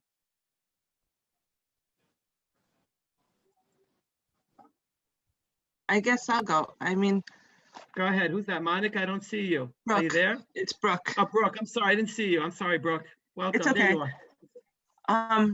My issue is the chancellor wants us to pick this, and we're kind of being forced without them figuring out blended. We don't even know what our kids are going to do when it gets really cold out and they're sitting next to a window and freezing. How am I supposed to send my kid into a situation like that? Or what about the parents that can work at home right now, but come maybe the middle of December even, they might have to go back to work. Those are the issues that I'm hearing. Exactly. Can I say something, Joe? Go ahead. Who's that? Christine? It's me. Sorry. I don't see you. I turned my camera off. Hi, I'm here. I'm floating in space. I just wanted to say that what I've been hearing a lot of parents have been saying and muttering is that, as well as what Brooke is saying about the conditions in the school with the windows being open. I mean, I hear people last week, parents were texting me like, do we have to have the windows open? Unfortunately, some schools you do. I understand that. But another thing is, so right now, some of our schools have 2 cohorts. I'm not sure if some of them are at 3 cohorts. So now if we're opting in now and we're putting in more students, how is that going to affect? So say we're adding another 150 students, maybe more. I don't know. But now, how is this going to be affected with our cohorts for our blended? Like, is that going to affect now kids, instead of being in 3 days a week, are they only going to be there 2 days a week? Do we have enough teachers to handle additional students in schools? I mean, there's a lot of unanswered questions. And by making us make a decision without having all these facts and being fully transparent with what's going to happen, it's really almost like we're being bullied into making a decision before having all the facts. So so from what I understand, Christine, the stability that relates to the stability portion, because the schools need to know who's coming back. They want to know who's coming back now, so they can create the program and keep the schools work with the different cohorts for the rest of the school year. I get that, but it's just telling the parents, either you're going to do it now or it's not going to happen. Your child's not coming back to blend it, right? No, I understand that, but I'm just saying, are there enough teachers to handle this? Are there enough teachers? Are the schools, I understand the stability, but now we're going to have to change again. So instead of a child that might be in school 3 days a week in their cohort, because there's more students entering the building, are we now only going to have 2 days in person? That's what I'm trying to get, and that's what I've heard. I'm assuming that's why they have the cutoff date as November 15th, so they could prepare in time for the check-in period. Juliana, go ahead. I'm sorry. Yes, that's exactly right, Joe, that we don't know who will opt back in. There is always the chance, if you decide that the blended learning conditions do not work for your child, you may always pull them back into fully remote. But unfortunately, the schools cannot tell us what those cohorts will look like until we know how many students have opted into the blended learning remodel. And this is very regrettable because, we understand that people want to know exactly what they're saying yes to. But given that the staffing resource is limited, we were able to provide the models, the different model options, but we were not able to provide specifics until we know the number.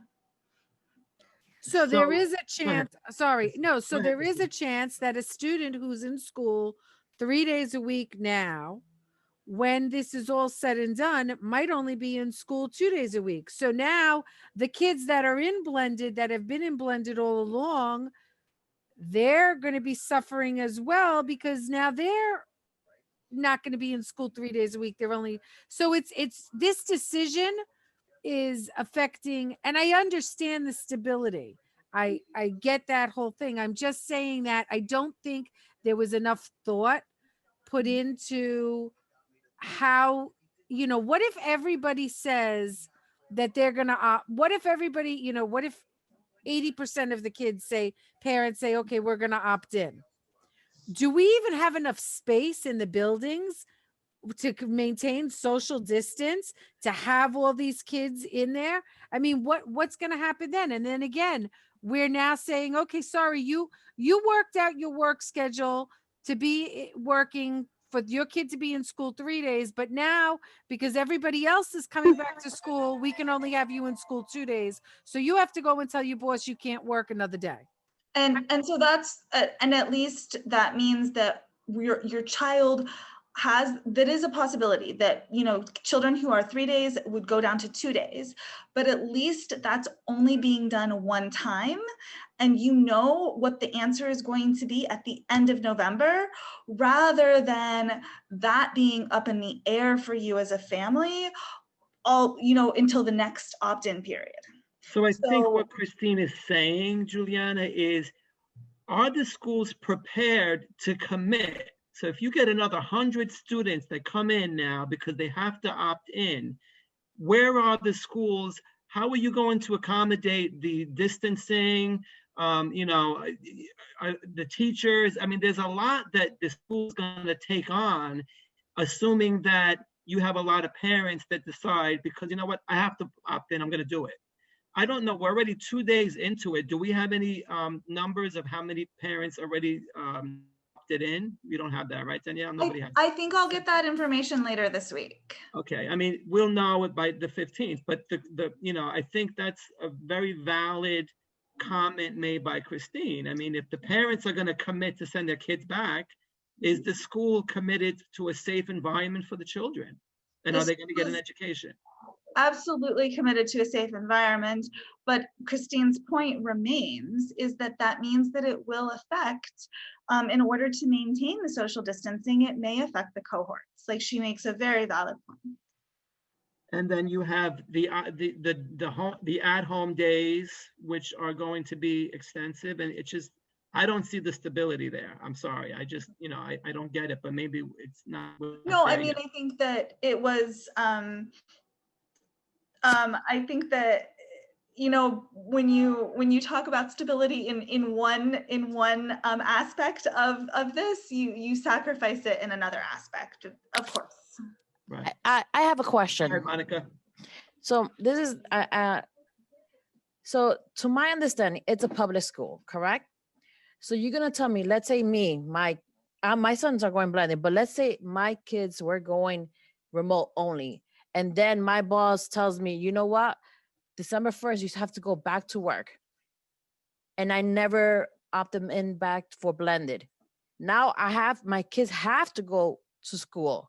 So you're gonna tell me I go to school and speak to whoever I need to speak to, say my child needs to go blended, and they're gonna tell me no, because it's a public school. There is a process for the exact situation that you spoke about, that you just said. There is a process that goes from the school level up to the superintendent level, but not a process for somebody to say, I just want to come back in.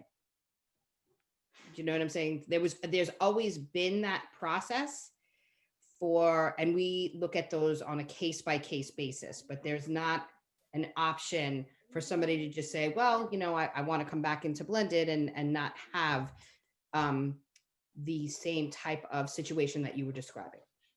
But so what Monica is saying, so if the situation changes for whatever reason, if you have to make a decision after the opt-in period, say like in January, and you contact the school and say, you know what, situations changed. This really isn't working for my child. My child needs to be in school. So they're not going to be eligible. I mean, how is that going to work? To get your child back in school. Yeah, right. You have to look at each situation on a case-by-case basis. So are you saying there's an option? So that's what I'm trying to say. I want to be very clear. No, that is not, and I want to be clear, it's not an option. Okay. It's a situation, it's a way but there's a possibility. It's a way to look at situations based on the situation that Monica described, not for everybody to just come and say, well, I can, right? So, there's a few things that I want to say around this that were kind of surfaced. So first of all, when we're talking about the possibility of cohorts changing, that was a possibility even if you had 4 opt-in periods, right? Because depending upon who was going in or out, that could have changed cohorts depending upon what happened when those 4 windows were there, right? So that's the first thing. The second thing is, I know there's a lot of good points that parents are making around timing, and that might be something that the CEC wants to consider in terms of any types of questions that they want to move forward to Central, just about, the timing of the opt-in period. But, I want to speak a little bit to the stability just in terms of, because I think it's important for parents to understand this. Just in terms of my experience as a teacher and an assistant principal and a principal. Scheduling is done normally once, and there are tweaks made to the program, okay? And so that's where sometimes as a superintendent, I'll get calls from parents saying, oh, they moved my child to 701 to 706, and I don't want that to happen. And, we'll explain for whatever reason that happens. So there's certain parts of a program that's created that you may find glitches in the first week of school that you isolate and you have to make adjustments to. But in our current climate, when Juliana says the word unstable, I will say to parents, we cannot continue to work in this unstable in and out of classes that's been happening and maintain the ability to start working on what's important, and that is honing in on teaching and learning for our students, because we are constantly rearranging schedules.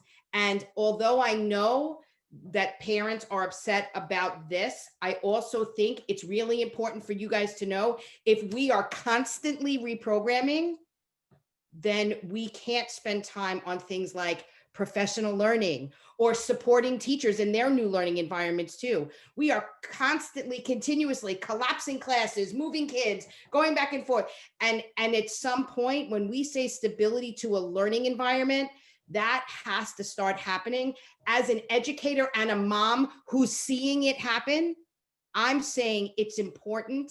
It may not be the best answer for you guys, and I totally hear your side as a parent, but as a parent, I also think it's important for you to know we can do much better, but we need to have a stable program to do that. I have never in my 25 years, and I know we're in a pandemic, seen programming like this because of the pandemic. It is no one's fault, and we're trying our best. But at some point, we have to stabilize it for learning to happen, because we're changing kids' teachers, we're changing kids' classes, we're changing kids, and kids are going from blended to remote at a very fast pace. And that is shifting a student's learning environment. So we have to think about all of that.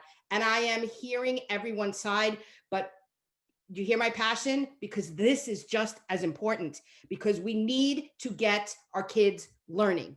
And we need to do that in a way that there's time to do that. If your principal is constantly rescheduling, they're not planning professional learning in the way they should be. They always will, because that's what District 25 is about, but they're not planning professional learning if they are every other day rescheduling a school. I just spoke to a principal today. She's rescheduling her whole school.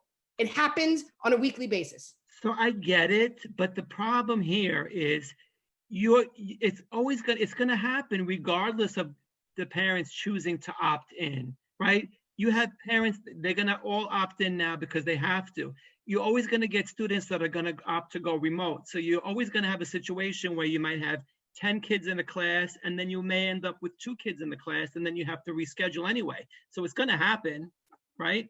Well, I mean, at some point, I think, and I agree with you. And as a parent, I want to be able to make my decisions. But I think it's important to know when you have a child in and out and in and out and in and out, as a parent, that is impacting their learning, right?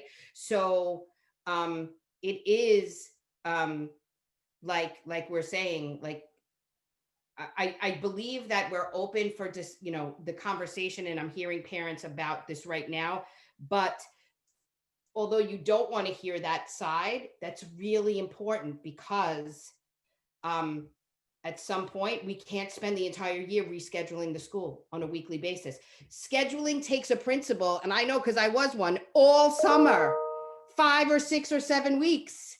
So imagine having to do that weekly and what it's taking away from, right? So that is just one important, it's not the only side, but it's something that we need to consider as part of the conversation. That's all I'm saying. Yeah, Can but I you just- know what? Can I say Sorry, something? go ahead, It Monica. would have been to give us this one chance only. I think it's ridiculous. They should at least give one in the spring. What bit in the spring? So right now is a do or die. If you do it, you do it. You don't, you don't. I think that's not fair to the parents.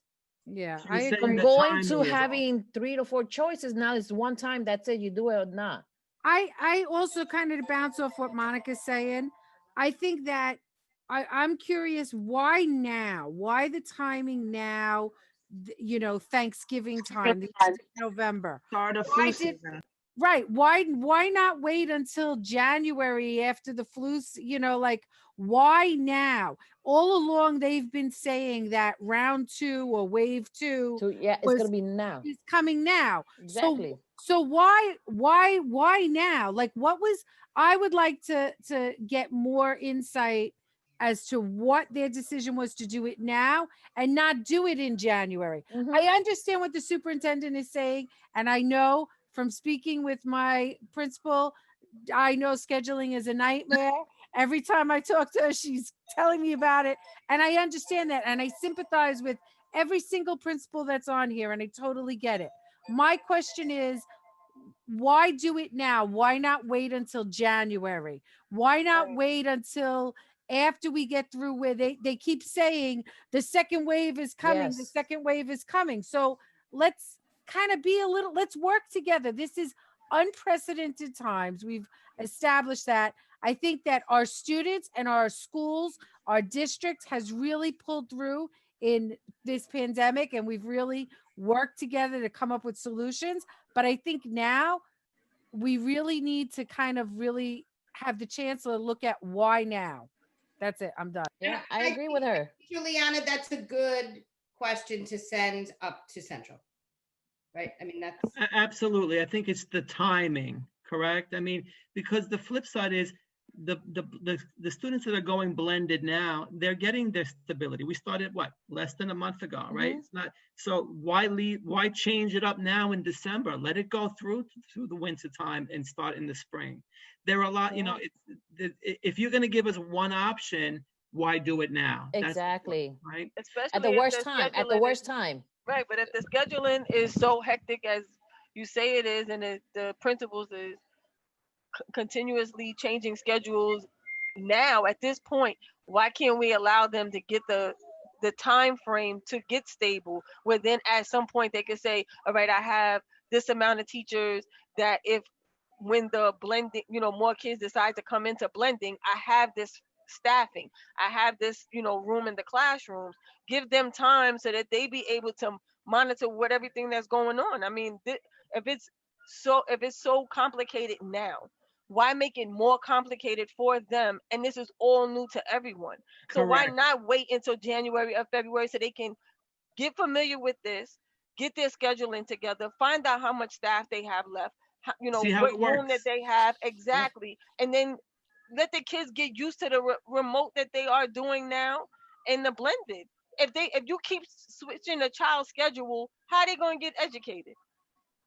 Remember, we One day started I have school. this teacher, and then the next week I have a new teacher, and then how does the work go? How does the grading go then? And then it's just going to be super confusing, not only to the parents but the students. Especially it was such a short school period. Right. Well, we started Such a school short the end of school period. September, and then we had schools in our red zone that were closed for 2 weeks. So we really have not been open for a considerable Right. period of time. Actually, how many days were we open? Correct. Any other CEC member before I go to the raised hands? Okay, go ahead. Somebody commented? Okay, I see that Frances had raised her hand, and I see that Tiffany raised her hand. Am I missing? Let's start with Frances. Are you there, Frances? You have a comment? Yes, Joe, thank you. No problem. I had two questions. One, when Danielle was talking about the COVID testing back then, but since we're on this topic, I just want to say to Juliana that I understand the whole point of stability, but us parents have had to be flexible since March, as the same way as the schools and the teachers and everyone working. But to make parents feel like they have no other choice but to put their child in school is not fair. I see that, this question was brought up to the chancellor, like what happens to a child, like what Monica mentioned, if a job changes, or even in a case where a child's mental health is being affected because they're staying home too long, and he said that, like what Danielle said, it's a case by case basis, and the school will work with you. But I don't think a lot of parents know this. And I'm not saying to use it like to say, well, I just want to change my schedule. But, you know, a lot of things, dynamic changes in someone's household, and parents need to know that they have this outlet, because if not, you're going to get parents that just leave their child at home and child's not even going to school because they feel like, well, I can't send them back to school because I don't have any other outlet.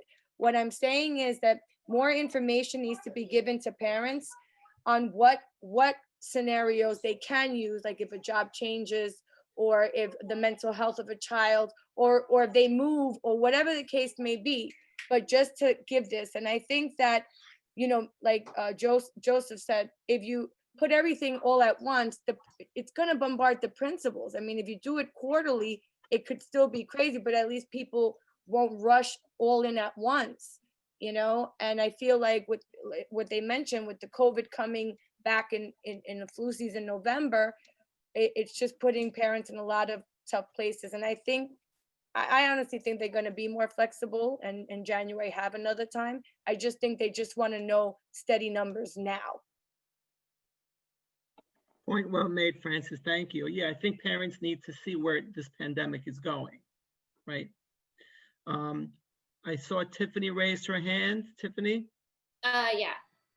Since we were talking about like the stability for our students, one of my concerns is what happens if we do have a big influx in schools and the schedule does get changed? What about those children who need services in school? Like they're getting an in-person service. So now if they were getting in-person service with their IEP because that's what they need, and that they're getting it the 3 days that they're going, what happens now if their schedule changes that, you know, they go 1 day now because there's just a big influx? So what happens to those children? How are their needs met? Because they're supposed to have that in-person one-on-one with their specialized, whether it's OT, speech, you know, how is that going to work for them?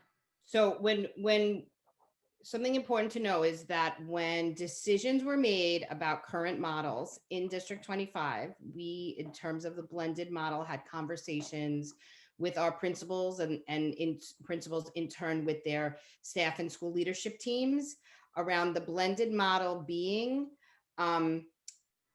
trying to get the most days for students to attend schools, right? But remember, there were other models. So decisions were made based on parents' decisions to be fully remote or blended, right? So in fairness, and I think it's important for all of us to know, if there is a huge influx in students now, or if there was a huge influx of students at the end of February, that was going to be a reality when parents were deciding when their kids would come back. So depending upon the direction that the pandemic goes and how comfortable parents feel about that direction, if it didn't happen now, it would happen 6 or 7 weeks later, 8 weeks later during the next window, if there was one.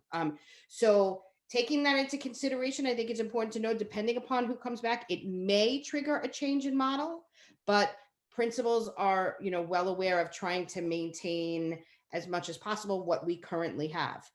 What about the special services? IEP mandated services continue to be a priority.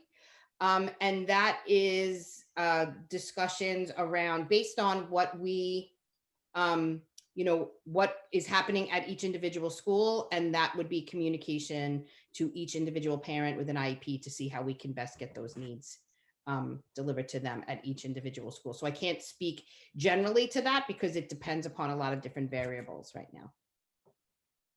Understood. Tiffany, understood? Yes, thank you. Okay. I see also Karen Matrano who's here. She raised her hands. Karen, are you here? I am here, Joe. Can you hear me? Karen, nice to see How you. are you? Yes, I hear you. You as well. Thank you.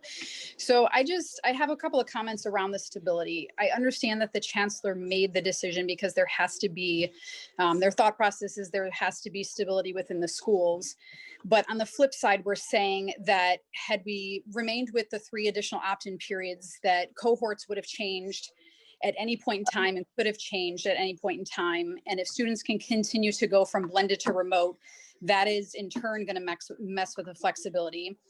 So instead, it seems like the chancellor is not necessarily putting the children first, because if there's an influx of students that come into the school because parents are strong-armed, the stability doesn't exist regardless. So why strong arm parents into making this decision, number one, during this time of year, November, number two, when some of the schools that our children attend have positive cases or have had positive cases in the past couple of weeks, if we were going to deal with that influx and that instability and change in cohort anyways. It just doesn't seem to make an awful lot of sense to me. Point well made. Does anyone have a comment on that? Superintendent?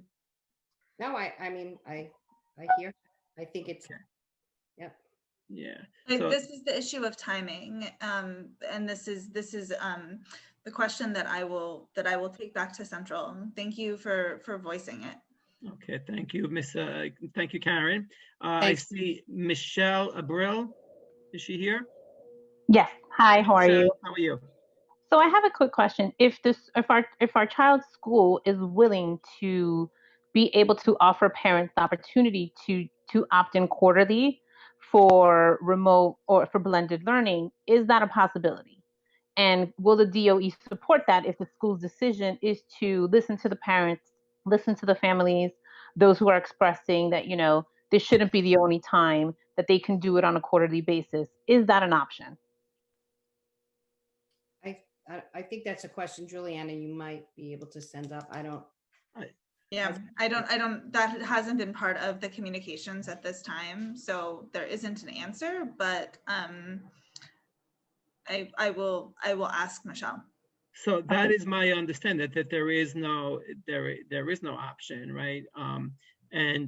Just understand that this discussion is going on throughout the different CECs across the city, and there are many other districts that are working on preparing a resolution to the city, to the chancellor's office.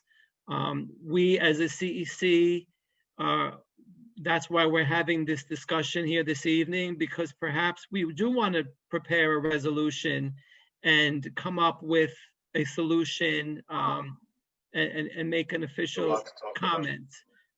So that's why we're entertaining this discussion right now. And, I advocate for that, but we will discuss it with our CEC members and hopefully come up with a resolution. I think these are very valid concerns. We're just getting the comments right now. So I appreciate your comment, Michelle, and we'll move forward and ask for other comments. I apologize. Mimi, are you here? Mimi Zhu? Mimi, there you are. Are you ready? Yes. Yeah, actually, I'm coming from the same school as Michelle.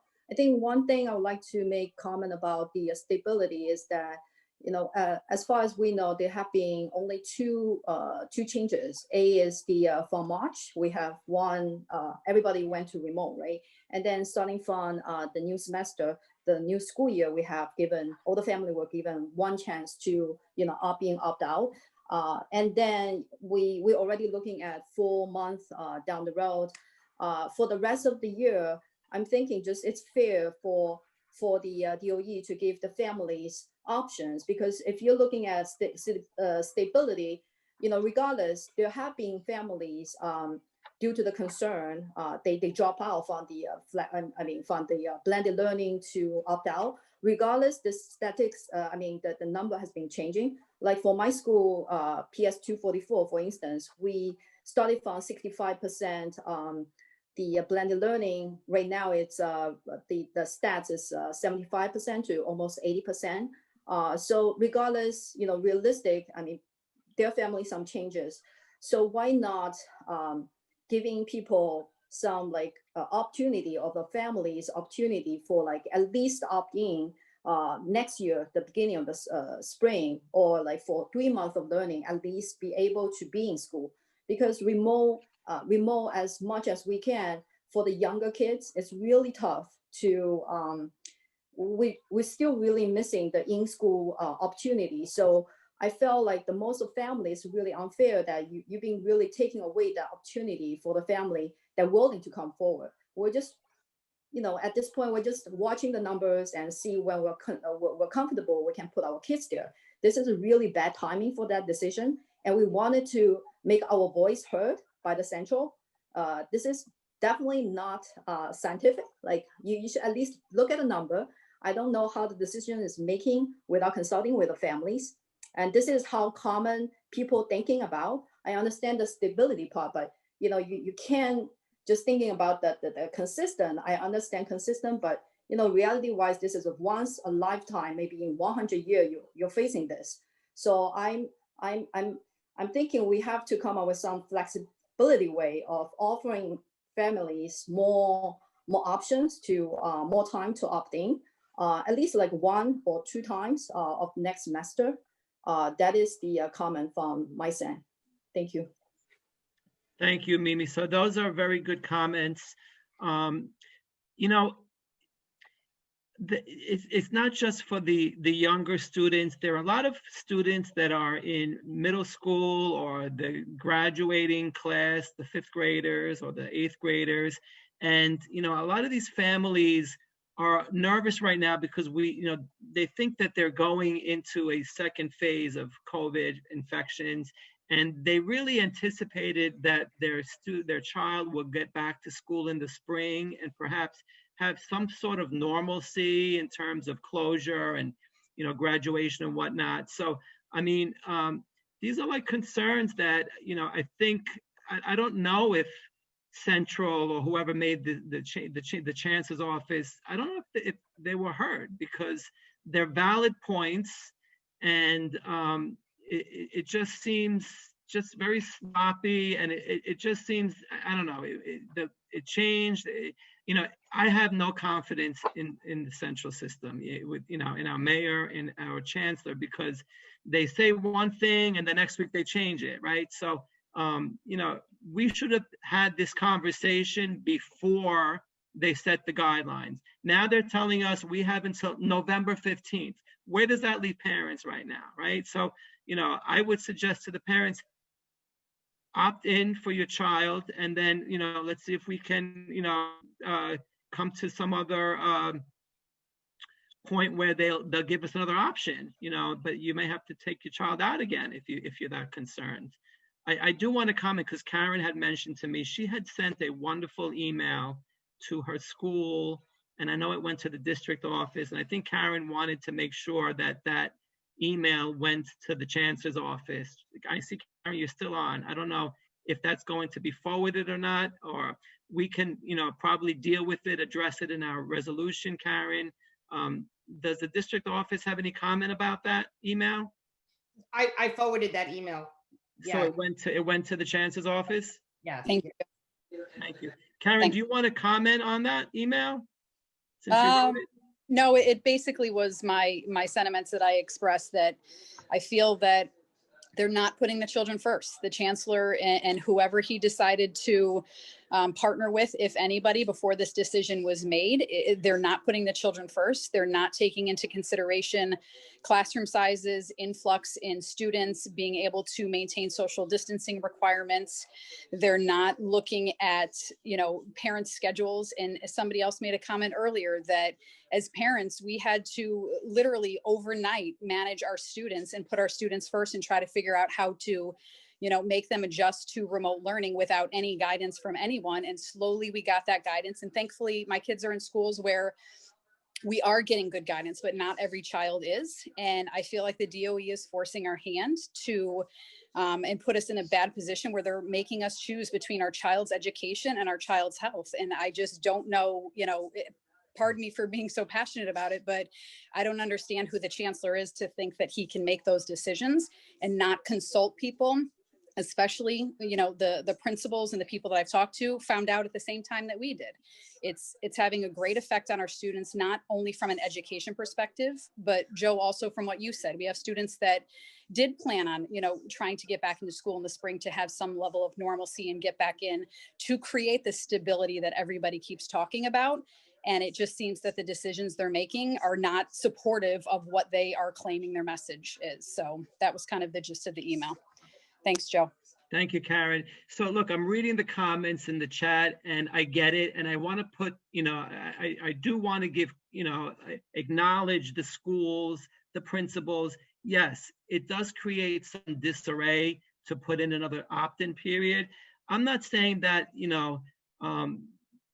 that is the solution, but, maybe extend the period now, like postpone it rather than do multiple opt-in periods. Maybe we, I don't know if we have time even to do that, right? Maybe we should prepare a resolution asking the city to, do away with this one-time opt-in period or extend it to February.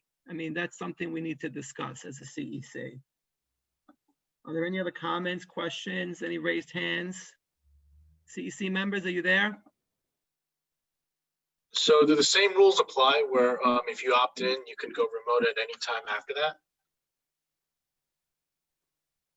It's my understanding, yes, but do you want to comment on that, Superintendent or Juliana?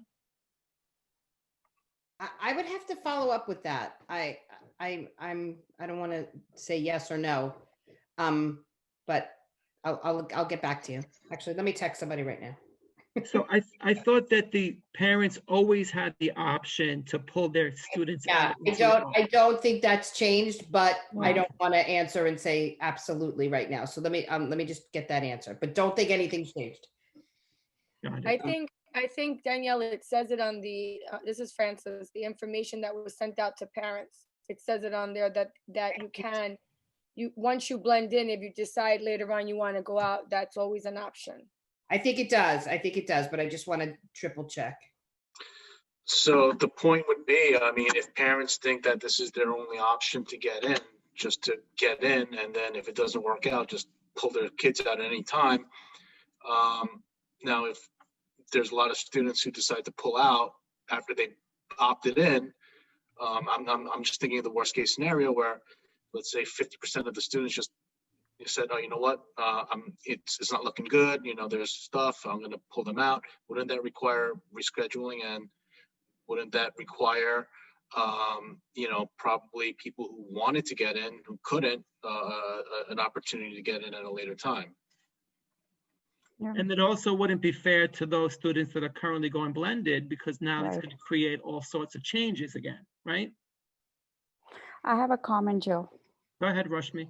So I'm thinking that the reason why, and this is again after listening to everybody and understanding pros and cons, and this is just my 2 cents, I think that the reason why the opt-in time was chosen at this time, it's on the faith that a lot of parents will not divert from what they're originally at, only because it's a flu season. So if you take a survey to parents who are going 100% remote, I can almost say that 70 to 80% of them will probably say that I'm not going to change. And that will give the stability automatically in terms of those parents are not going to change regardless. So this was just to, I think that's what DOE intention was, because if they left it for spring, most of the parents were already thinking of going back to spring. So this was like a weird way of stamping what we have right now, based on the fact that parents who are 100% remote perhaps will not go because it is a flu season. I think that's what, it's like a weird way of looking at things. I think that's what it is. And we'll see what happens in December, if people go back or not. But that's my 2 cents. Joe, I have the answer to your question. When you go into the learning preference survey, it says at any time you can use this form to choose fully remote learning for your child. So if you opt back in and you want to go fully remote, you would just go into the remote learning survey and then contact your school and let them know that you were doing that. So you can do that at any time. Right, understood. I just want to touch on Rashmi's comments. So yes, Rashmi, I do get it. There are parents that are probably going to leave their child remote for the remainder of the year. That's their intention. But there is a large number of families where they were hoping to get their kids back into school in February, March, and April. They really, it creates all sorts of problems. Parents work.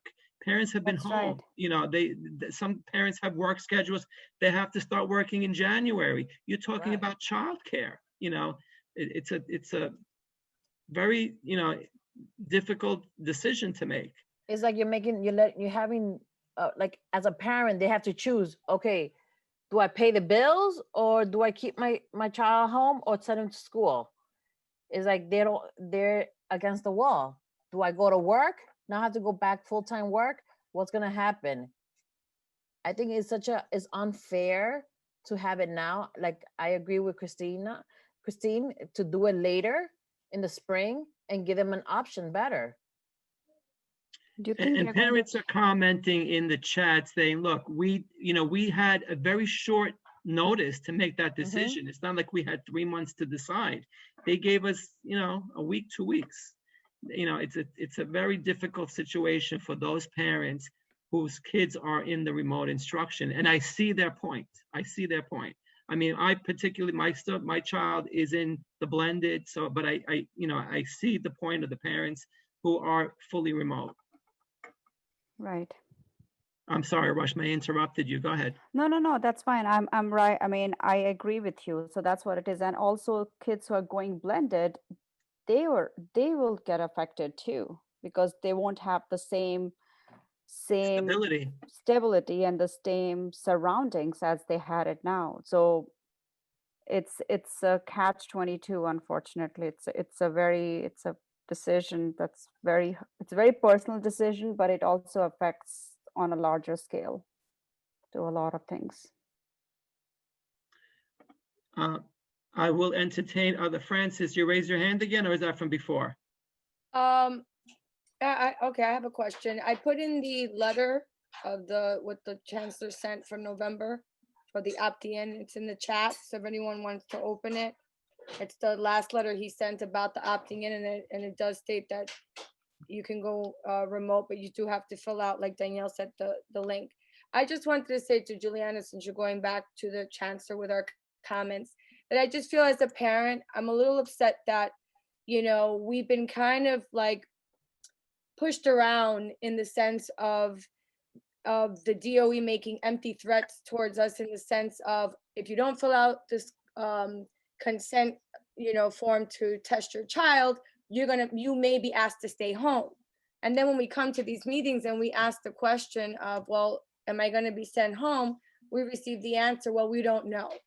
So it just seems it's a little different language than the letter. And now parents are feeling cornered again, because you're saying, if you don't opt in now, you're not going to be able to. And I think it's not fair.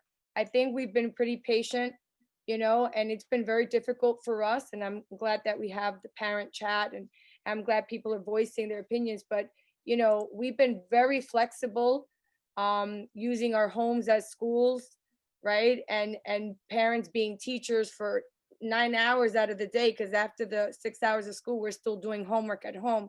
So I think that the DOE should take in consideration to be a little bit more flexible with us as well. I just want the chancellor to know that. And I know that he's always mentioned that things change. So he's never made promises, that because he's not, you know, a mind reader, and he can't predict the future. But I just want him to know that, you know, we're doing a lot on our end. Okay. Point well made, Francis, and I appreciate the comment, and I hope that the chancellor's office understands. Look, I'm curious as a parent. I understand the position of the principals, of the administrators in reschedule, you know, reprogramming. I'm curious what the teachers feel about it. You know, assuming that we have a huge number of students that come back in because they have no choice, are we prepared for that? And what about the teachers? Are we going to have enough teachers? Danielle, do you have any comment on that, or Juliana? Well, I definitely think I can say that, you know, Lamar and I have been having a lot of meetings with individual schools and having these exact conversations. What I can tell you is that schools are ready to look at that information as it happens, and then work with the communities and my office and central, you know, depending upon what all of that says. I can say that it's definitely been a challenge, but together we made it work. You know, we really have. There's people working very hard, including, I mean, our teachers are working very hard, right? Making sure that they're, you know, just planning in multiple modalities, making sure they're touching base with our kids, doing instruction, monitoring their progress. There's a lot of, you know, of work happening at the district and individual school-based level to make sure our students are getting, you know, what they need during this time. And, you know, I see a lot of really amazing things that some parents are saying about what's happening in their individual schools. I can't speak, you know, as a district as a whole. So I would have to see kind of what the parent survey says and where that, what that looks like. I do want to give credit to the district office, because I do know in my conversations with the district office, we've had schools that closed and they've always accommodated, you know, they were very flexible in their scheduling and it worked. It really did work. So I want to commend our district for that. I'm just curious on what will happen because of this new requirement that we have to opt in, right? And potentially it could affect instruction in December. Lamar, I see that you're here. Are you available to comment on the perspective of the teachers in the UFT? Are you here? I'm here. Hello, Lamar. Good to see you. How are you, everybody? Good evening. Good to see you. Happy Wednesday. Made it this far. So we actually put up, Mary Vaccaro was also here, our UFT VP of Education. Hi, Mary. I see you there. How you doing? If you take a look over on the chat, I don't know if everybody, if we can direct your attention to the chat, there's a formal statement from us, from the UFT with regards to this portion of the DOE deadline for parents, you know, and their options to return their children back to school. So I'm not going to read it, but it's there. And, you know, there are questions that we have, but we're committed to working, you know, as best we can with the students as they come in and as they, you know, as we approach that deadline. So there's no necessary formal statement per se from teachers in our district that I'm necessarily aware of, but, you know, we are aware of this deadline and, you know, we have our statement there that kind of expresses our concerns. So that's really much our position. Okay, so what I'm going to do, because it's a public meeting and we're recording, I'm going to read the statement, if you don't mind, Lamar, all right, because it's a good comment. But it states that City Hall's decision violates the plan New York City filed with the state, and it breaks faith with parents. Families were told they would have an opportunity each quarter to decide whether their child returned to the classroom or remained fully remote. Such a decision undermines parents' trust in the system. And that's exactly, you know, what I feel as a parent. I was just curious what the perspective was on behalf of the teachers in terms of being prepared for this change in curriculum, because, you know, it could potentially change. You could potentially have a lot more students coming into the blended program. What's the position on that with respect to the teachers? Are they prepared for that? The teachers are prepared. They haven't had too many discussions with me necessarily. We haven't had those open discussions like to really express any disenchantment or any serious concerns per se, but I think the teachers will be ready. We do have to keep in mind the COVID guidelines, you know, of the classroom limits and classroom limitations, which is always a question that teachers do have, that staff members have. So that's something that we do ask, you know, how does that fit in? How does the COVID guidelines fit in? But other than that, you know, I feel like we'll work within the confines that we'll be able to work in, and that we'll just, you know, move forward and work to the best of our ability as such. So my concern is, I know the UFT has demands, but now if you're going to have a lot more kids coming into the schools, what is the position of the teachers? Are they gonna ask for a change in what they negotiated with the city in terms of teachers coming to school, number of classes being taught? I mean, that changes everything. Okay, so that I'm not at liberty to discuss yet. That I can't. give a formal answer on. I'm not privy to that information. Mary, do you have any comment on that? So Lamar is the best. Let me start with that.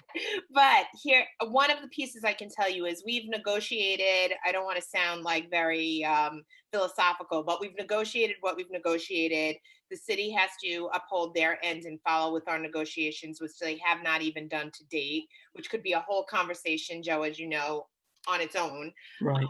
But in terms of our teachers being prepared, one of my new roles is making sure that teachers are prepared and trained in curriculum and professional development and professional learning. So we have already started some of the workshops, and Lamar's going to actually hear about this on Monday, so you got a heads up, Lamar, that we are already starting workshops on unfinished learning, professional development on blended learning, how to engage students more on remote learning. City really has not been so successful in giving us those professional learning opportunities. There are some, I'm not going to say there aren't, but our teacher center people are people that are in the field doing that work now. So they're going to be providing opportunities for teachers to be trained as we might get more students in the blended classrooms, or, you know, in some cases, we might be getting more students in the remote classrooms. So depending on how parents are feeling about those situations. But this short window of opportunity is not really working for parents. It's not working for schools. It's not working for administrators. You name the group, it's just not working. So are you saying that the teachers are not prepared for the change, you know, in No, I'm saying we're going to continue to train them and to continue to move. So just as a quick background, over the summer, and District 25 had plenty of teachers that attended, and District 26, you know, Lamar and I are partners in this crime here. We had plenty of teachers that attended summer trainings.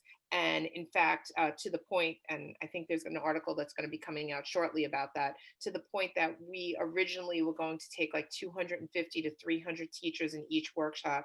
We ended up double the workshops and then double giving a second workshop. So over the summer, plenty of teachers were trained and are available. But remember, as you keep going, you have to keep engaging in that work because the work needs to keep growing.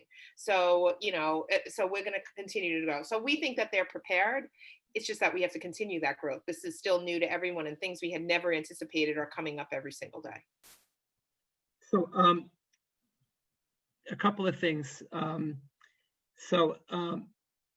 First of all, I'm reading a comment in the chat from one of our principals. So, you know, if students go back, are you going to end up closing remote classes to open the blended classes? So the teacher programs are going to switch, right? So, you know, that's a concern that maybe the UFT, you know, needs to be prepared for, correct? We're already prepared for that. And I'm sure our superintendent, I'm going to throw it right back to her. By the way, I'm going to be a District 25 person in a few weeks. So I'm going to live in your building, Joe. So get ready for me. Is she moving here? I'm moving here. I'm yours now, babe. Greatness, Carol. So with that being said, we're prepared for that. We know that the bulk of that work will go on the administrators for reprogramming. Obviously, the only teachers, paras, guidance counselors, our titles that can't come back are those which I think everyone understands that are on medical accommodation. There are other people that are working remotely right now because of the numbers of students that may end up having to come back into a school. So that everyone is fully aware of and fully prepared for. Okay, and I do have to comment because I heard that District 25 formed a partnership with Apple, and superintendent can comment on that. You're coming from 26 into 25, right, Mary? Right, so we're already, yes, so we are, our teachers love professional learning, which is why they attended the professional learning that Mary's talking about this summer, but then they also thirsted for more. So we have been able to align with Apple, and they will be working with our teachers. Did you get the free iPads? Listen, we get everything, Mary, don't worry. Oh. Welcome to District 25. We're excited that you're here. Monica and I are on. And we always look for opportunities to say how we're better than District 26. Always, always. I was just going to say that. You know it. So I'm going back to the opt-in because that's the topic of our discussion here, and I'm pretty sure that District 26 was very vocal about it. But I'll speak for our district, and I think, we'll discuss with the CEC during our business meeting a potential resolution. But I think from the discussion that we're hearing from the parents, we just don't have much faith in the chancellor and the city. It's just, disappointing, to say the least. Are there any other comments from the public? I don't know if I'm missing any raised hands. Carl, are you there? Are you helping me out here? Yeah, I don't see any other raised hands on my end. Okay, I'm trying to go through the comments in the chat to see if there's anything else. Is there anybody else that would like to make a comment on our CEC? I do want to say one thing. Emery. Hi. So yesterday I had a parent approach me about their child. They're trying to get their child an IEP, but the child is remote. And they were having difficulty because part of the evaluation with her doctor, they needed to have an evaluation form filled out, but the child has had multiple teachers in the remote setting. So there's no teacher to speak for the child's behavior because the way the evaluations are written, the teachers can't really give the same kind of assessment that they were able to give before having the child in front of them. Is the DOE thinking about how we're going to be evaluating or doing IEPs differently for those remote children? So we've surfaced that question, and our school teams, our SBST teams, are talking about different ways to tackle the issue that you're surfacing. I think it's really important that that parent gets in touch with the school right away. So there's different ways that we can address the concern that you're Because she was feeling that she was going to be pressured into opting in order to get that proper assessment. Right. No, that so she was kind of feel, backed against the wall with that. So I think that's something that may be coming out more and more. Mm-hmm. Yep. So really important that she gets in touch with the school, and we've been intervening with parents that have been calling with the same issues and connecting them with the school team so they can talk through that together. Point well made, Anne-Marie. Thank you. I'm reading something in the chat, and it touches on the assuming that we get the remote students, some of them, to come into blended, the programming is the same, but I'm assuming the teachers will change. Is that correct? It depends. I mean, if you think about programming is like a puzzle. So, and one thing impacts another. So I can't speak to that until we see what each individual. What the numbers are, right? And the same with the cohorts. I'm assuming they'll all change as well. Depends. So it's going to be uplifting a lot of things, right? Right. So, Joe, I'll make a comment on that. That's one of the fears of many parents who have reached out to me. Parents who know for sure are not going to change from blended to remote or remote to blended, that they have already decided that they're going to remain the way they are.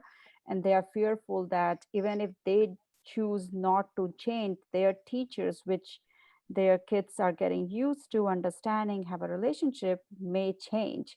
And that may just impact the kids in a way that nobody's looking at it, because kids may just start saying, we didn't make the change, so why my teacher got change?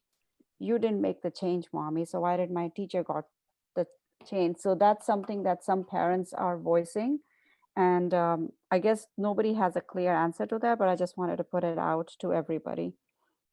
So you're saying that potentially, if you keep your child remotely or blended, but you have your children remote, so potentially your child's teacher will no longer teach your child because of the change in the programming, correct?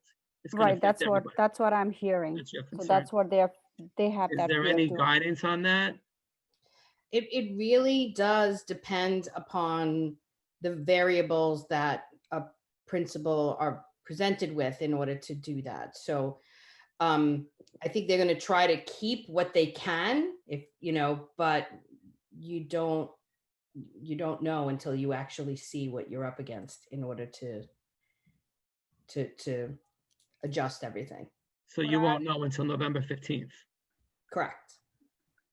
Somebody have a comment? I'm listening to what Rashmi's saying. It's same with children with IEPs and language barriers, you keep switching their classes, their schedule. How does a child with the IEP that has a learning disability or dyslexia gets comfortable with one teacher, remotely blended, either way, gets comfortable in a class, and then you switch the schedule to another teacher? How do they get, why put a child through that to get familiarized with different teachers because the schedule has to keep changing? And then a lot of them are not getting the support that they need.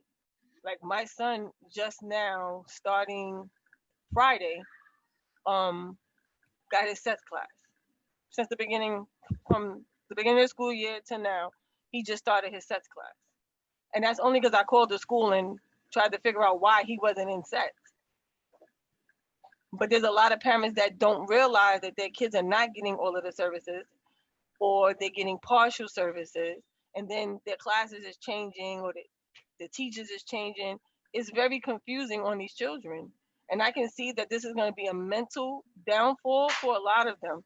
The struggle is going to be very hard for them, not just children with IEPs. I mean, it's nerve-wracking for us as adults, if you're even a part of the school, you're just being a parent, you're involved in both factors. This is extremely stressful and hard. And I cannot even imagine what the children are going through mentally and how this is all going to pan out at the end, with like between the grades and all of that. I mean, some kids are complaining that when they go to school that they feel like they're in jail because they're sitting in one spot all day long, and they're complaining about that. Like, this is it's overwhelming. That's how I see it. I see it as very overwhelming all the way around the board. Yep. Well made. And I'm Akira, glad I I agree think with. we already discussed fairness to the district. I think the situation involving your child was in high school, correct? It wasn't in the. I have two. I have one in junior high, and the one in high school was the one with the multiple schedule changes and different teachers and being put in two of the same classes and not at the same period. But I'm talking about my one in junior high school, who, if I didn't call, he wouldn't have had his sets class. But then I have a teacher telling me, but he's not completing all of his work. Right. So if he's not getting all of his services, I mean, I'm one person. I have 5 children. Try to juggle that with a full-time job. I'm banking on that the school does what they're supposed to do to give him the support that he needs, so I can do what it is that I need as a parent for all of my children, all of them. If I have to focus just on him and trying to get all of his services, and here it is, we're in November and he's just now starting some of his services, that's unfortunate. So I you have a have to valid agree with concern. Akila. Go ahead, Brooke. My son is in first grade, autistic, and still has not gotten speech. So I know how to advocate for him. I call the school. There's so many parents that don't. So I can only imagine what those parents are going through. And it gets very emotional being that advocate for your child, but being in this seat here at CEC and meeting people and speaking to y'all, we have a voice. But those parents that really don't know how to reach out or know how to communicate with the schools, or sometimes you call the school and you're getting voicemails, or they're not answering. What do they do? I mean, who do they call then? Because they don't know. So how many children are not getting all of their services for IEPs? And how many times are their classes being changed? How many teachers have they had? Are their grades going down because they can't function? They're super confused now because they don't know, this teacher taught this way and now they have a new teacher and she's teaching this way. Like, how does this all pan out at the end for the children? You're right. And so there's a few things that I'm saying. First is, this is one of the reasons why we started focusing on parent chats in the district. So this is an opportunity for parents to come and that we've just finished training our parent coordinators in that. So it's an opportunity for parents to come on and hear from parents like you from the district level, but now at an individual school level to bring up topics such as this that are chosen by parents, right? So if meeting the needs of special ed, and that's actually one of the sample questions that we've given, like how well is the school doing that? If you want to pull that in and have those conversations, I think it's important that the schools do hear that and that parents come together to see similarities in issues such as this. So that is something that we're doing, and you're absolutely right. And I think that schools are trying and principals are trying really hard to tackle the special education concerns, and there I'm not going to make any excuses for them because they have to be done, right? And if they're not being done, we need to know about that. So we can to work on making sure that that happens. But that is a consistent conversation across all of our schools to make sure that these services happen. I will tell you, because I think it's important for parents to know, there is a huge special education teacher shortage. Our principals have created jobs for that. They have the money in their budgets for them. They are looking for that. So if anybody knows special education teachers, send them our way, because we're ready to take them and have them and train them to do what they need to have done. But there is a huge special education teacher shortage. It's disconcerting. It is. It is, It is. Yeah. I will tell you something that I've been doing. I'm starting a program where I'm talking to high school kids and kids in college, because in a couple of years, there's going to be a huge teacher shortage, which is why my son is going into education, just so everybody knows. And as part of the conversations that I've been having with these students is that I'm connecting them with teachers in areas that they're interested in to have conversations. And then if these students are willing to have conversations with my teachers, one of the things that I ask them to do is not just District 25, but if I give you access to teachers, then when you graduate, I ask that you put your resume into New York City schools, right? Because I'm not going to sit here and invest in you when you're going to go to Long Island, right? A lot of the kids that I'm meeting and talking to are from Long Island, but that is a requirement. It's not an excuse, Akila, but I just wanted to kind of say that's something that we're doing. And principals are aware of that, but we need parents like you and parents like Brooke that will come out and say these things to schools to make sure that schools are hearing parents, which is why we started doing the parent chat work, because parents should have a voice around things like this. So, and it's important. Thank you. Thanks. So I'm seeing some questions in the chat. These parent chat groups, are they in every schools? Because I think some parents are not aware of that. They're going to be in every school. We just They started. will be, Yeah, okay. we just finished the training, and that's where I said that we had 8 parent leaders from the district. Christine was one of them, and Francis was another. And I don't know if there's anyone else here tonight that was doing them. So when do you anticipate it starting? We actually asked, some of them have started already, but we've asked by our next parent coordinator meeting, which is in a couple of weeks, that they've gathered those parents together. And a parent chat is with a certain group of parents that speak, but there's other people that can watch. So, and this way, sometimes we realize that it's easier for you to reach out to another parent than it is to the school directly, which is actually something that we got from Akila, right? That parents like to speak to parents and not necessarily, they don't feel 100% comfortable doing that. So what we're doing is we're showcasing parent leaders at the school level. So then other parents may feel more comfortable reaching out to them and talking about key issues that parents choose. And special education is definitely one of them. Perfect, thank you. And Akila, you are the representative on the CEC regarding special services, right? Is it Akila? And who else? I think someone else. Is it Anne Marie or? Lily does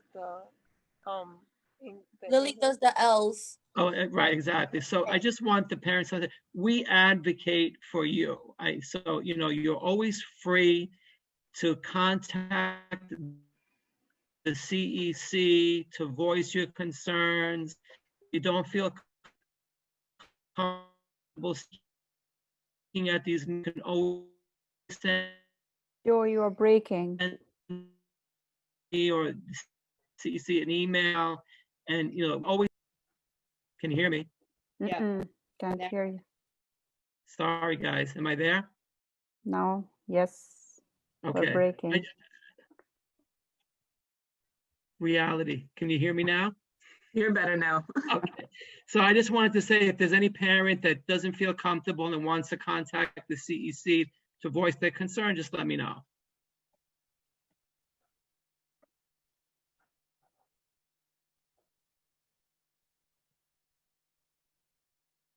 Am I there? Yeah. Okay. So is there any discussion on this topic? I would like to say something. It's Francis. Hi, Francis. How are you? I Go just ahead. want to say that, as parent leaders, all of us who are here as parents attending this meeting, we can always go back and tell another parent what we heard at the meeting and give them options of what they can do as well. So I think that's the responsibility for all of us, right? To help our parents and our communities. I also just want to say, because I know there was a statement made of that we're not happy with the chancellor and we're just a little disappointed. I just want to, I'm sure the chancellor's not the only one making these decisions, right? I'm sure he's working with a group of people. And I just want to remind everyone that this is an unprecedented times that, no one knows what to do during a pandemic because we've never been through a pandemic. But I have to say, when you calculate from when we started in March to where we are now, New York City is the biggest school system in the world, and we've managed to be in school at this time. And I think that's a big accomplishment. It's not going to be perfect, and I think what Danielle is doing with the parent chats is great because you're involving the parents. We need to involve the teachers. What are the teachers' experience? What are the principals' experiences? And once we collect all that data, we can then make it even a better system. But it's not anyone's fault because, we can't expect one person to think for this whole school district. I mean, I in every meeting I have attended, the chancellor is well-spoken, and he seems like they're all working very hard as we are as well. So I just want to be fair that we can't really blame it on one person. You know what I mean? I think there's a whole bunch of people involved, and we all have to kind of Yes. put the pieces together. Thank you for your comment, Francis, but I do have to add, and I do have to, I'm not arguing with you, but I do know that there are other schools in the state that are open. I do know that there are private and parochial schools that are going 5 days a week. And, we do have one of the biggest school systems in the country, but, parents, they put a lot of trust into our public school system, and I think they're losing the trust. Yes, we are in a pandemic, but if we don't even know from central what the rules are and they keep changing, the parents are lacking in the confidence of our New York City public school system, and I think that's why we have a lot of these issues. Based on what I commented before, if you want to reach out to our CEC, Carly put up our email in the chat. Are there any other comments? We're well almost into 3 hours of our CEC meeting, so I want to move forward, and if there's nothing else to do, so I saw something in the chat regarding someone has a child school and they don't know where to put the laptops. There's something with the school. Yeah, Joe, that unfortunately, that it's parent not on our agenda. Go ahead. They're gonna have to call the district, and if they're not getting a response from their school, they're gonna have to call the district because we need to know the school. Yeah, so if you want to contact whoever has that concern, if you want to contact the district or deal with your school in terms of accommodating your child's needs. All right, I'll ask there. that principal. Oh yeah, we'll speak to the principal. Okay. Also, I'm go ahead. sorry, Who's Joe. this? It's Christine. I see Tiffany Diamond had asked a question, and she wanted to know, how do we find out who your parent leaders are? So You'll probably be one of them. So that means that your PC hasn't reached out yet. So the training was just last Friday. Okay. And they're finished. So they'll reach out to you. Okay, but it's also, I just want to make sure I'm understanding it correctly. So it's 8 selected parents with your parent coordinator, and then other parents are able to sit in, but they can't Right. talk about anything, but they can listen, but then they can view their concerns to us and we could speak about it. Mhm. And it rotates. Can I, There's no clear rules around it. It's what works for a school. We had 8 as an example. It took a long time. And so we actually, for our parents, we kind of set it out to President's Council. That was a place that we started. We asked for volunteers at President's Council. And so that's how we got our parent leaders. But that's a conversation that will happen between your principal and your parent coordinator. And then and also with the PTA to kind of see how we're going to get those parent leaders to voice their concerns. And just so everyone knows, this concept of a chat, and I know that Francis brought that up, happens across all constituencies. And then eventually each school will have a group that contains every member, right? I mean, it's not a decision-making body. It's not an SLT.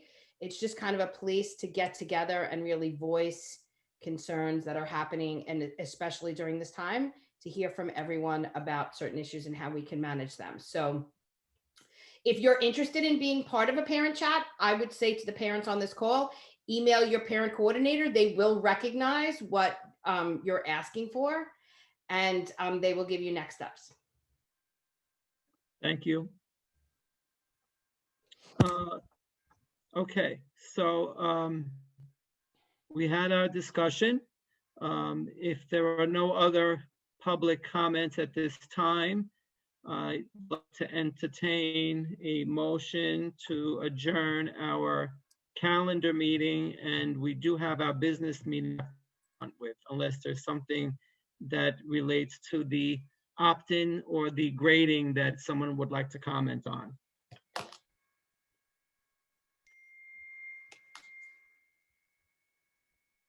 Okay, do I hear any motions to adjourn? Motion to adjourn. I second. Yeah, motion, Tiffany. I'm referring, yes, I'm referring to CEC members. So Brooke made the motion. Thank you, Tiffany. And does anyone second the motion? I second. Motion. Thank you, Monica. Okay, so our meeting is over. You are free to join us at our business meeting, which will start. I'd like to ask for like a 2-minute break before we start. Is that okay, CEC members? Yes, 2-minute Let's break. come back in 2 minutes and start our business meeting. Thank you, everyone. Very, very nice to see everyone. Points well made. And we look forward to seeing you at our next meeting, which is scheduled for, Carly, what's the date? Oh, hold on. Sorry. Can we just say thank you to all the principals that attended? Yes, thank you to all our principals. In the beginning, you weren't here, Carly, Kristen, but we always appreciate the attendance of our principals. Thank you so much for attending and your comments as well. Carly, there? Yeah, December 2nd. Okay, so our next public meeting is December 2nd, and we look forward to seeing you there. We'll take a 2-minute break and then we'll move forward with the business meeting if nobody minds. Okay, thank you, everybody. Have a good evening for those that are leaving. Thank you, principals. Night.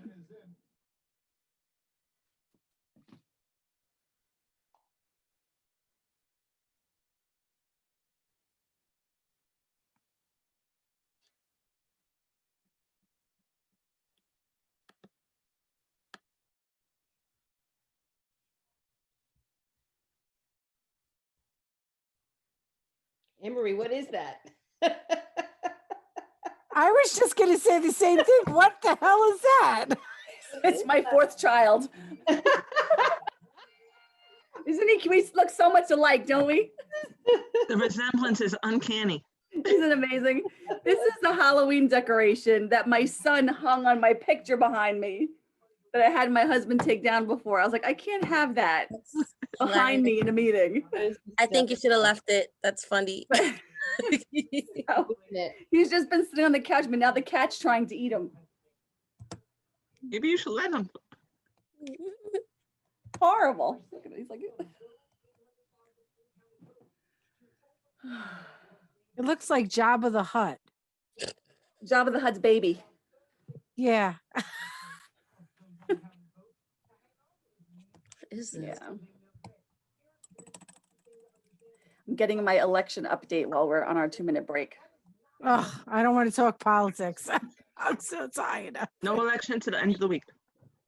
Yeah. We're not going to know anything till my date. November 21st is my prediction. Why that day? Because that's the day that the electoral votes have to be finalized. Oh. And I don't know what the word is. That's correct. So I don't think until that gets, the gavel gets whatever, and they do I don't think we'll know till then. That's just my prediction. Can you see the screen? Yes. Okay. Yep. Thanks. Back, guys. Carly, you're doing such Hey, a good good night, job. everyone. This is Margaret. I'm not. Yeah, Hey, that was a Margaret. great job, Joe. Yes. Have a Thank good you, night, you Margaret. guys. Good night. Good night, Margaret. Night. Thanks for always Bye. participating. Night. Carly, you're getting the hang of it. Yeah. Yeah. Sometimes it's the mouse on this computer doesn't want to collaborate with me. Yeah. Now you sound like my 8th grader. No, I'm serious. I'm pressing it. Why are you not working? What is the problem? Today we had a meltdown because he couldn't copy and paste. Yeah, I've been there. Wait, are you supposed Control to Shift be? C, Control Shift B. It wasn't working, but I'm like, maybe you're not supposed to copy and paste this. Maybe you're actually supposed to write it in your own words. No, Christine, it doesn't. No, Plagiarism. copy and paste is supposed to work at all times. Then the other day was the meltdown because he couldn't find the division sign. This is how I feel about my iPhone. I've been an Android person forever. So now I'm like, how do you work this thing? I regret it. I don't want it. I want to throw it away. I don't know how to use this phone. I don't know what possessed me to get this other than so I could FaceTime my son. Yeah, I don't like the iPhone either. I have my iPhone from work and I have my Android, my personal phone. I prefer my Android. Although my kids will say, you need an iPhone. Your The phone's iPhone makes it horrible. easier when you're talking I to other prefer people. Android. I don't It works know. better. Joe gave me a whole welcome to iPhone team. And District 25 is partnered with Apple. We have to be iPhone. Well, unless I get one for free, I'm not getting one. You're not missing out, Christine. I promise. It's I think we all should get a free iPhone. What? I said I agree with you. I think we all should get a free iPhone. Yeah. Yeah. One of the big ones. Yeah. The 12, right? Yeah. I would just be No, we happy need it with for Zoom. Wait, Keep it can we update. partner? Can we partner with who is it? I need PlayStation 5. So who do Sony. we partner with to get that? We got to place with Sony, right? Is that what they That's Sony, yeah. So can we partner with Sony so I can get a PlayStation 5? No, Microsoft. We get Xboxes. I can't even get that either. Xbox is coming out too. I know my sons are planning to go camp out at Target. Joe, you're lucky you have girls. You don't have to deal. Trust me, I'm not lucky. Trust me, I got my own issues. Are we all back? Should we start? Joe, did you get an espresso? I did. How did you know? You know me all too well. No, because I went and got one too. I want one. I needed it. These meetings are getting longer and longer. That's why, we need to limit our agendas. We need to be in the building so Carly could go. We have to be out They're by gonna shut the building 9:30. down. Favorite part. That's what I was telling my husband earlier. It always kept us because we had to be out. It was amazing. It's like, come on, they're closing the building. We gotta go. Guys, we gotta go. Exactly. Are we all back? Should we do the attendance? Carly's, I can't see half the participants. I see If we you have make the 21. screen bigger.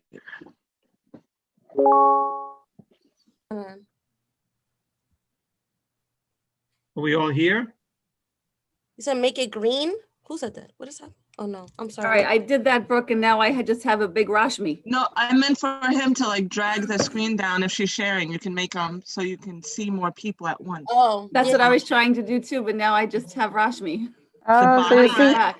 you see all And my then in the pimples boxes, then. I just see it. you How do I want the get grid back? view, the one with the How 9 do I boxes. get rid of me? I like that. No offense. Just help me, help Not me. taken, trust me. I Joe, have you a really thick skin for most part. Joe, you can we could start. We Everyone's can start, yeah, excuse, I can't even type on the chat. I'm putting question marks, exclamation points. I apologize that. Okay, so let's do the roll call for our business meeting. okay. Ready? Yep, Joseph Di Benedetto, present. Christine Caniglio, Present. Tawana Rivera, Present. Rashmi Krishnaraj, Present. Victor Lee, Present. Lilik Wijianti, Present. Akila Sorio, Present. Monica Patino, Present. Edward Kim, Still here. Still here. I like that. Brooke Sturgeon, I'm here. and Anne-Marie Knable. Present. Okay. Perfect. So we're all still here. We have more than a quorum. We're all present. Let's review the business meetings from last month, the minutes, and then we'll move on, This is quick. hopefully.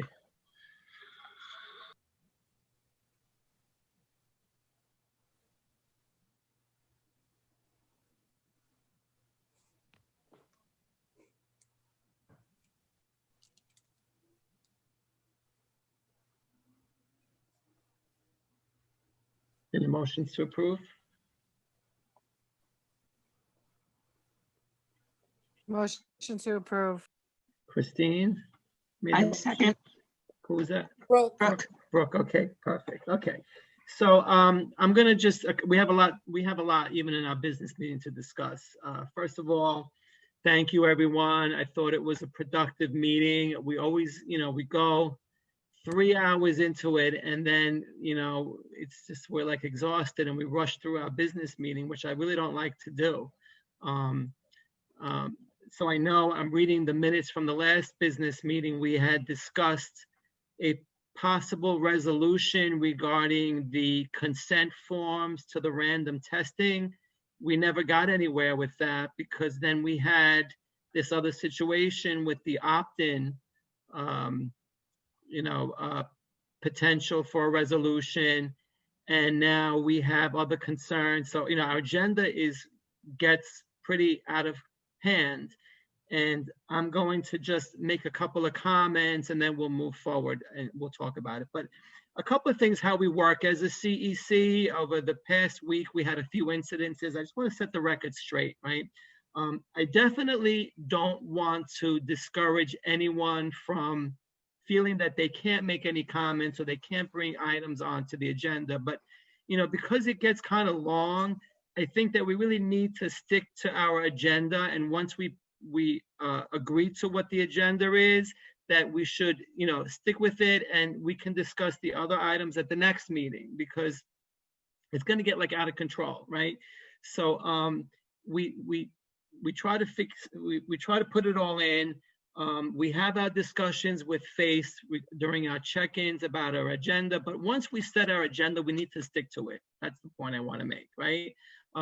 Some things went on this past week that we had a situation where I think Carly, as our administrative assistant, received some instructions and it was interpreted the wrong way. I want to talk about that as well. And then I want to talk about the connections we have with each other. So with Carly, look, Carly works for everyone on the CEC. So if anyone has a question or concern that they want to contact Carly on, they're free to do that independently between you and Carly, right?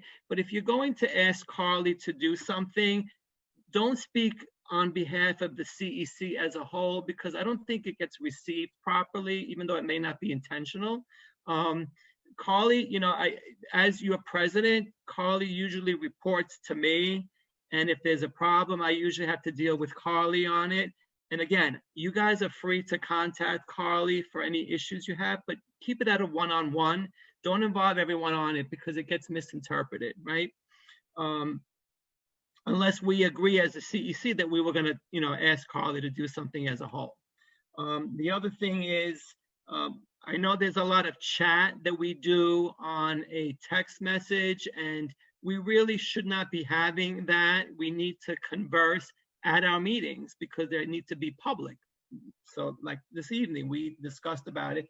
So if there's anything that you want to talk about, don't put me on the chat because I don't want it to be misinterpreted and, you know, be misconstrued that we're having something outside of our public meetings.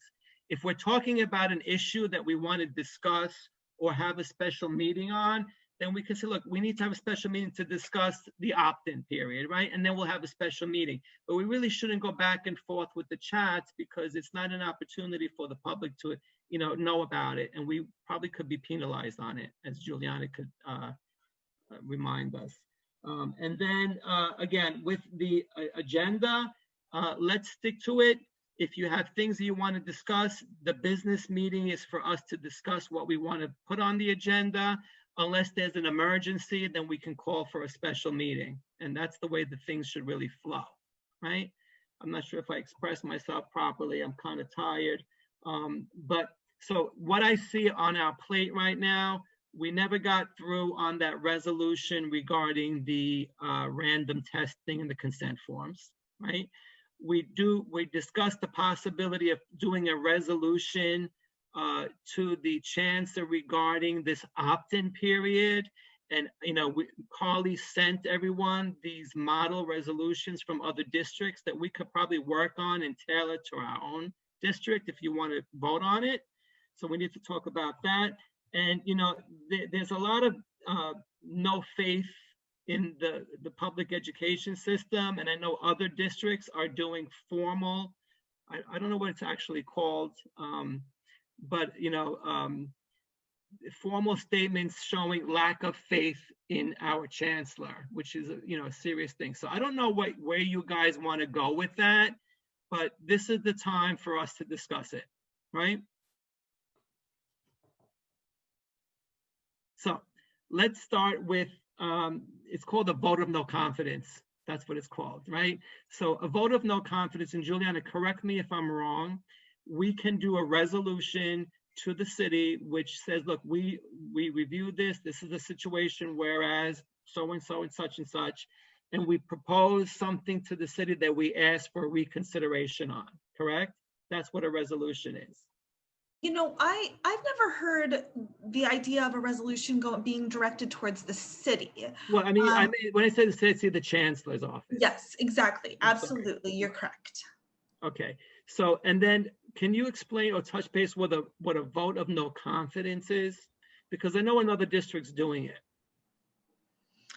I think that it's sort of the ultimate way of saying that you don't feel as if whoever you name is fulfilling their public office. Okay.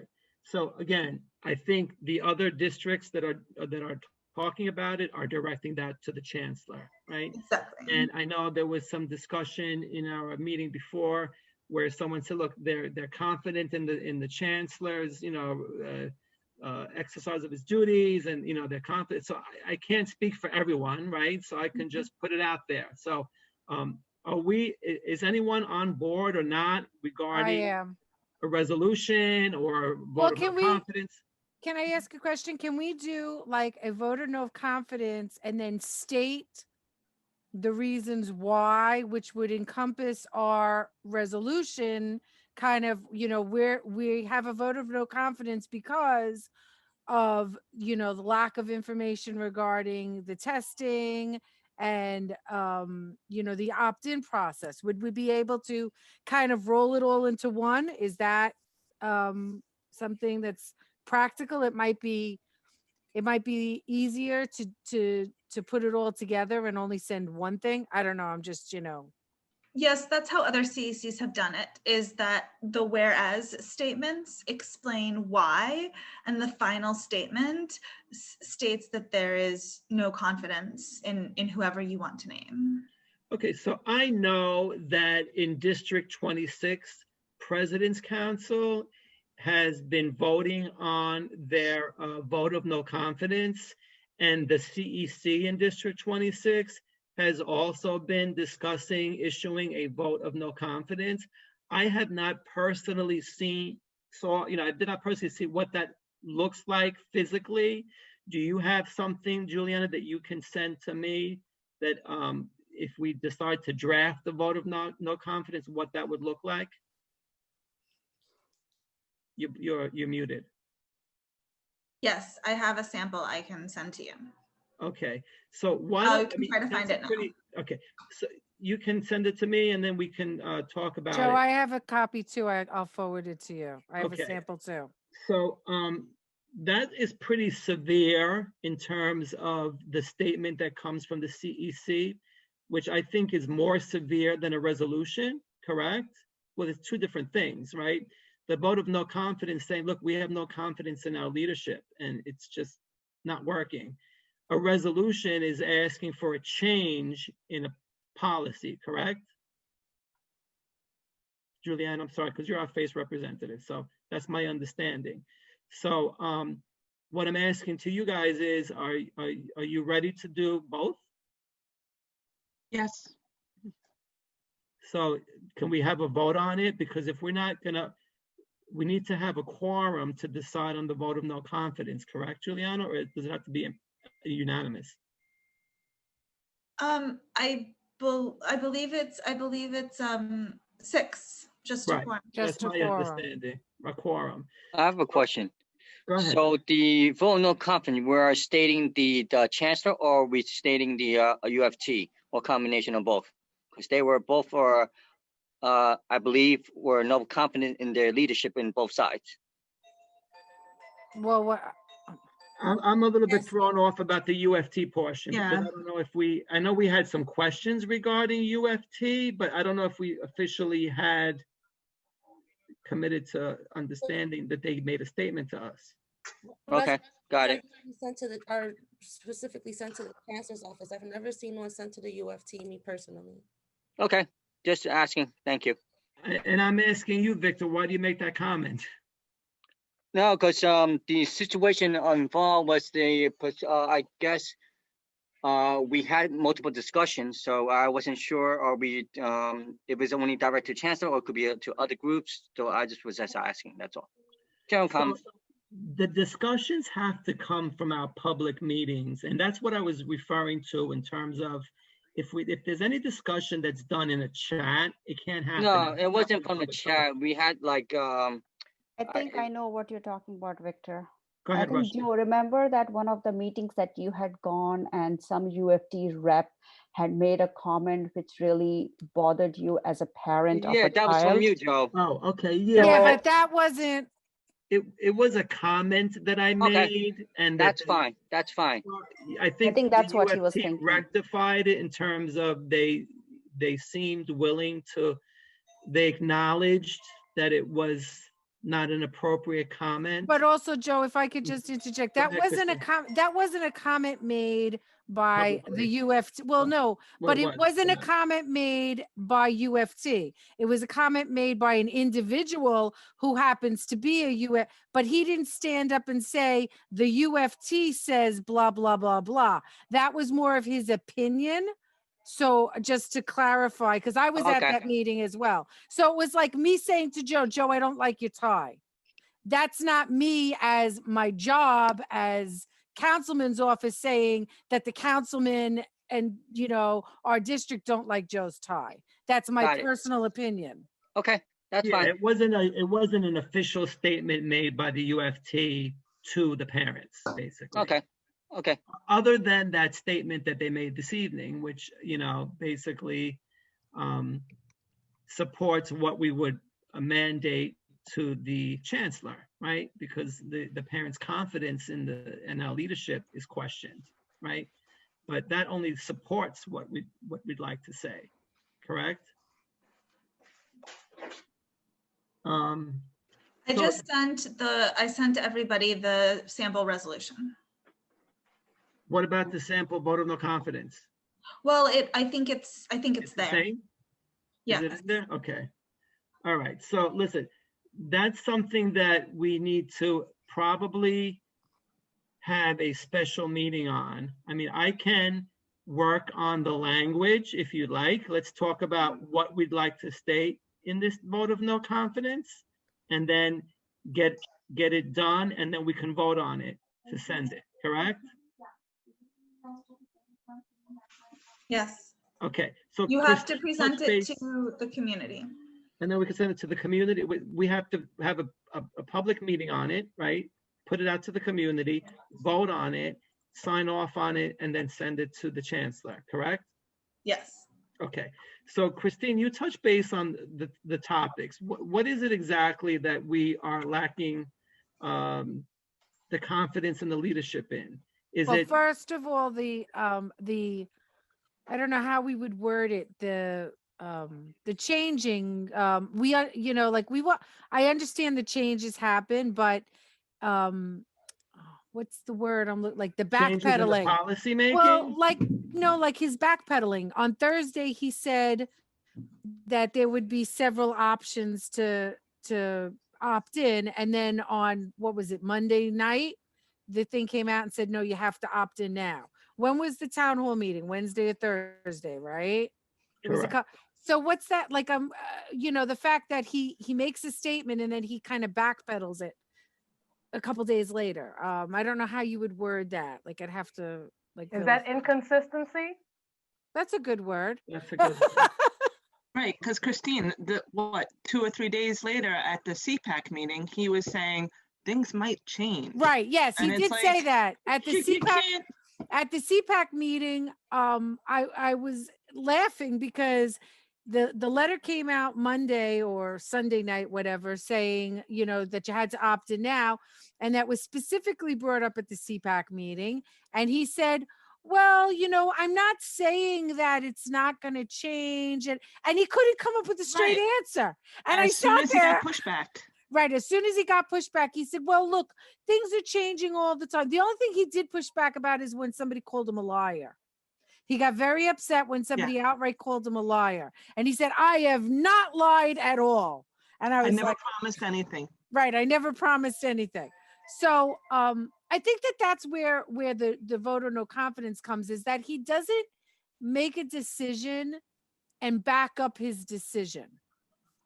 There's too much. So, but we're referring to the opt-in protocol, correct? Yes. What about, is that the only subject? What Well, about I think the other discussion subject was regarding the testing, right? That the random testing, and I don't remember where we stood as a CEC. I'm sure So other members the could. questions regarding the random testing dealt with the consent forms and parents misunderstanding, thinking that they had to sign it or the child couldn't go to school. But we still don't have an answer. I mean, we know what the reality is, right? So if they don't have enough children that whose parents signed the consent forms, they potentially could tell the school, you need to go remote, right? But that's not, it hasn't happened yet, right? So I don't know about, you know, what we want to put in about the random testing, because it really hasn't, we don't even know if that's going to happen. In other words, we don't know if they're going to shut our schools down because they don't have enough consent forms. Well, I mean, I'm sure that if we sat and really brainstormed as a CEC, and gone back to the beginning part of the pandemic, we could really come up with points that have not really been completely answered, or that we have not gotten straight answers. Like just for instance, I'm just pulling this off the top of my head. You know, the schools would be safe for the students to come into schools, and there would be proper ventilation. But proper ventilation is now including windows to be open in certain schools, and that you're coming into winter months. Like, so, I mean, you know, so there's definitely Second meeting. there's definitely points that could be taken, you know, from different points within this pandemic that we could bring up. I just, you know, off the top of my head, I can't think of anybody, Okay. you know. So I'm jumping the gun because we're discussing it. We didn't really vote on who wants to do this vote of no confidence. Let's just go back for a step. Let's get a tally of who is in for this vote of no confidence. Carly, just go through the roll call if you don't mind. So we see if we have six. Joe, can we so do we need to just vote on vote of no confidence because we don't even know what you are going to what I'm list there? asking, Rashmi, is whether or not we are agreeing to prepare a vote of no confidence. Because if we don't have a quorum to do that, then the discussion's off the table, right? We won't do it. So that would just be on a blanket topic, which will include the two topics that Christine mentioned. One would be the that we all agree to the opt-in, and the other would be testing. So the topics we don't know for sure. So you just want to see who even wants to entertain the idea, and then we'll go to topics. Correct. Right? Correct. Okay. But are you suggesting another topic? So what I understand is the vote of no confidence is in the chancellor's inconsistently in the opt-in requirements and rules, right? There's no consistency there.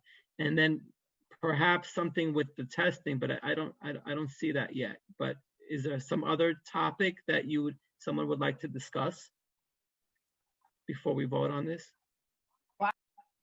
I'm sorry, I would definitely say the testing. I'm actually aloof as to what's going on with the testing because my daughter, who's in high school, although she's in high school, not in the elementary level, she just advised me that her school, Forest Hills, has told her they're now allowing children to bring in a test record from their private doctor. I didn't know that was on the table, or if that's for the entire DOE. So that's inconsistent. We were told that we weren't allowed to go to our private doctor to do the COVID testing. Well, so I'm not aware of that. That is not information that we have heard. Juliana, have you heard that?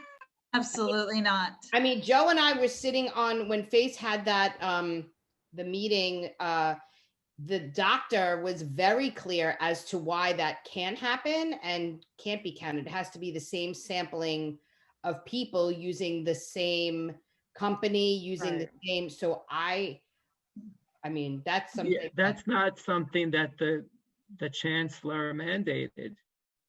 What you're saying, Tawana, I don't see the authority on that. I will definitely double check with her, but she did say that and that's high dean school, advised right? her that she could bring in a personal doctor's results. And I said that can't be.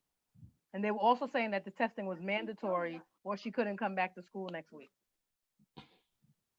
Yeah. That's consistent. Is it after she was sick?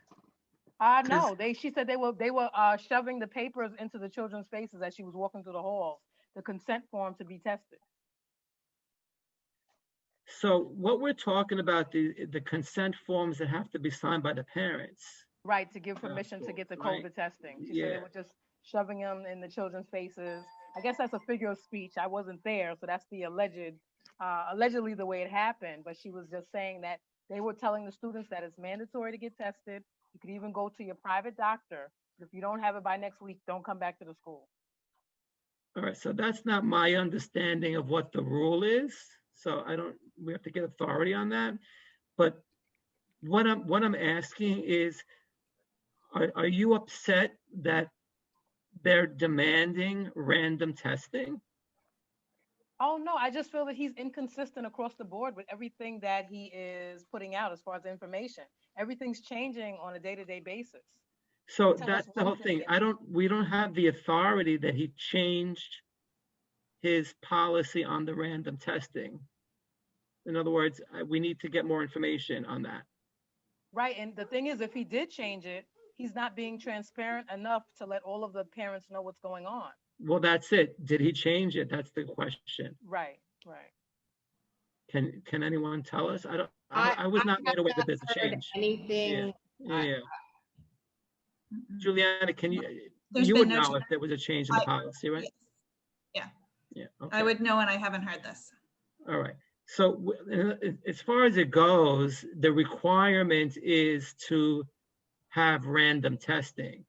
Are we saying that we have no confidence? I mean, I'm for that. I'm personally, I don't No, think that's something the bad. issue was that they left the parents out of the whole decision-making process. Although they said that they had some parent advocacy groups involved, we don't know exactly who these parent advocacy groups were. And they basically left the parents out of the decision-making as far as, or the supervision process, I should say, of allowing us to be there with our children if we wanted to do so. So we weren't in the planning stages. We weren't able to voice our concern for the testing to know what exactly was expected of our children. And then in the end, we were told we could not be present during the testing. So it's just basically a lack of transparency and a lack of concern for, I don't want to say a lack of respect, but just a lack of concern for the parents' feelings and the parents' rights as the guardians of the children. I understand what Tawana is saying, and I do think that they did change initially what they were saying about the testing, and then when they gave out the consent forms, but they haven't acted on anything. They haven't said, if you don't consent, we're going to remove your child to remote. So I don't really have a problem until they start saying, okay, you didn't sign a consent, now your child can't come back. Otherwise, it's really just nothing's happened. Like my son, he wouldn't be able to tolerate being tested, but they're not forcing it. So they did change some of the initial Right, I agree. wording, but there's no problem until they start enforcing some of the things that they threatened. Right. Well, that's what I was alluding to, because, with the opt-in, it's either you're going to opt in or you lose. Right. So that's something definitive, right? Right, and it's right now. It's Right like now. it's immediate. It's an immediate need. Yeah.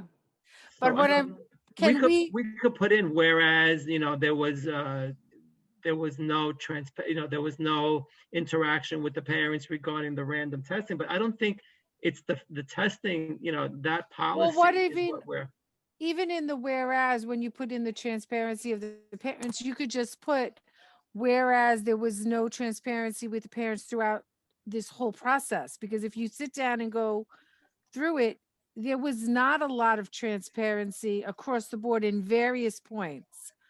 Go back to when we started talking about the blended, and we were going to have enough teachers, there were going to be enough teachers, and then push came to shove. I mean, we were in a bad place in our district per se, but in other districts across the city there were not enough teachers. So I think that what the vote of no confidence for me is in his leadership abilities to handle the changing situation, and be truly transparent to the parents as he claims that he is. Okay, so that touches base on the chancellor adhering to what he states, right? So we could tie it into the testing this way. We could say that, originally they said that either you have to sign it or your child, we may opt for remote. Now I understand some parents can opt and say, look, we'll adhere to that policy and we'll sign the consent forms. And then other parents are saying, we're not going to sign it. So, are they really adhering to what they're presenting, right? It's not like, so it's not consistent there either, right? He's saying, you should opt in, but if you don't, you're not going to be penalized. So where's the consistency with that? The same thing with the blended and the remote, right? I mean, everything is constantly changing. There's no, it's always, he's backing out of certain of his requirements. Does it have to be something specific? Can it be just like a blanket statement that we have no confidence in your leadership, period? Well, we can, but I think it's more effective if you have specific examples, right? Because it's not just saying, we don't like you. We don't like you because, we're not confident in your leadership. We're not confident in your leadership because. It's more effective if you have, some concrete things. Well, I definitely think that if we really sat down and really thought about it, we could definitely come up with more points from the beginning. Okay. But you have to take the vote first to see if we're even Yeah, gonna let's go take that the route. vote first. Let's take the vote on whether or not we should issue a vote of no confidence to our chancellor. And then we'll discuss the details if we all vote on doing, if we have a quorum on that. Carly? Ready? Okay, I was waiting for you to tell me. Joseph Di Benedetto, Absolutely, yes. Christine Caniglio, Yep. Tawana Rivera, Yes. Rashmi Krishnaraj, Yes. Victor Lee, You're on mute, Victor. yes? No? Victor, we can't hear you. You're on mute. I like Yes. Yeah. Yes, I'm I, on I mute like too. what Brooke was doing. Okay. Where I lost you. Lily Guajianti, Yes. Aquila Osorio, Yes. okay, Monica Patino, Yes. okay, Edward Kim, Yes. Brooke Sturgeon, Yes. Anne Marie Knable. Yes. Okay. Wow. So it's unanimous, which Unanimous. is making a big statement. Okay, so that's wonderful, and thank you. Now, we need to work on the language. Are you okay with forming, and does anyone want to be part of a subcommittee so we can work on the language and then present it? I'd like, sorry, go ahead. No, I was gonna say I would do it. Okay, Chris, anybody else? I would like to do it. Brooke? For the last time that we said we were gonna make a subcommittee, it was Christine, Brooke, Edward, Tawana, and you. Do those people still remain? Or are they the same? That was on the Yeah, the on the testing, yeah. which we never followed through. Yeah. Okay. I mean, I'm okay with, is anyone else want to join that on that committee? I thought I was on the other one, but I'd like Oh, to. Anne Marie too. Yes, I'm sorry. I was going off memory. Okay, so it's Brooke, Joe, Anne Marie, myself, and who else? I have 4, right? That's just the 4 of us. Tawana, did you say you wanted to be on it? So Yeah. I just, and Tawana, right? And Tawana. Okay, so Tawana, okay. One, So two, let me three. run down the names so I'm not gonna miss nobody. Christine, Brooke, Joe, Anne Marie, and Tawana. Right? Okay, so now the thing is, we need to really move forward on this, right? I know everyone's busy. If Carly, you could send the, or Christine, you said you had a sample vote of no confidence. yeah, I have to look for it, but I got one in the email. If you can send it to the subcommittee group, and then we can take notes on it, and maybe we can meet and discuss it, and then once it's prepared, we may have to call, I would suggest calling on a special meeting to present it to the community and voting on it and submitting it. I wouldn't wait till December. No, yeah, I think we should, get it out as soon as possible. Sooner the better. Sooner the better, definitely. All right, can we strive for like by next week? Does that work? Yep. Because then we have to give 72-hour notice to the community, right? Yeah, can we possibly maybe, only 72 hours. Sorry, I was Am I confusing. wrong, Juliana, for the special meeting? A special meeting can 48 be hours. 48 hours, okay. Oh, see, you gave them an extra. Right? No, Juliana, is 48 hours or 72? I thought I was under the impression it was 42 days. 48 hours, 2 days. Yeah, right, okay. Okay, so let's work. So that's one item, perfect. What about a resolution? Does anybody have, do we want to do a resolution on that opt-in? Well, wouldn't that encompass the same thing? I mean, Well, the note of the vote of no confidence, and look, there's no leadership here, and we are, it's basically like a slap on the wrist, right? I ask you, Juliana, can we combine them? I think you can take a look at the way CC24 did theirs. They have a number of sort of final statements where, so I mean, it's just, I think it's a matter of preference. So did they call? I can't open it because I don't know how to use it on my chat. Well, they did this also to include the chancellor and the mayor. Theirs, they They called it a vote of no confidence and resolution. Well, Carly, can you give me screen sharing abilities? I was just about to do that. Hold on, okay? Thank you. Now I lost myself.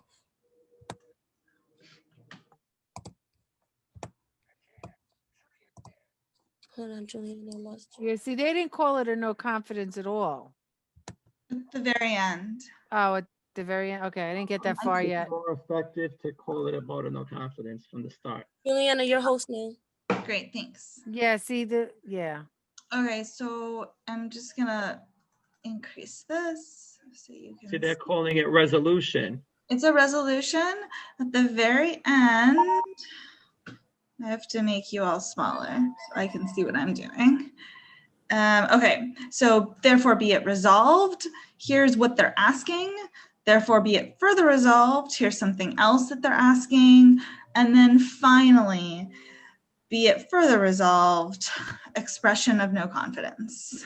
Yeah, see, and you know what? I'm sorry not to interrupt you. I'm just looking at the one that the principals and those, what is it, the assistant principals and the supervisors, that union put out. They have theirs set up just like a resolution as well. And then at the very end, where is it? Should I give you screen sharing ability, Christine? No, it's okay. I just lost it again. Oh, yeah. In the last paragraph, it says, now therefore, on the 27th day of September, be it resolved that the CSA Executive Board declares a vote of no confidence for Mayor de Blasio and Chancellor Carranza. So it's this. So it's basically just like a resolution format. And then it's that last paragraph. All right, so we could discuss it in our subcommittee meeting. I personally think if we call it a vote of no confidence from the top, it might be more effective. And then I don't know if we could do it the other way and then finish it with as a resolution. Say, look, we now propose that they implement a new policy with the opt-ins and extend it through whatever, another date, right? Is that what we want to talk about in a resolution? That was kind of like what I wanted to discuss with you. I think I like your approach. Start with this vote of no confidence and then go to resolution. It kind of will have a little bit more bolder statement. Right, it would catch the attention more. Right. I think so. But so what are we asking for in a resolution? Are we asking that so we're not going to have enough time because November 15th is right, it's 10 days away, right? So are we asking for an additional opt-in period, or are we saying extend the opt-in, don't open December and have these blended kids come in, extend it to February? They're two different things. What do you mean? So I mean, put off this opt-in period until February, or do this opt-in period and then open up an additional?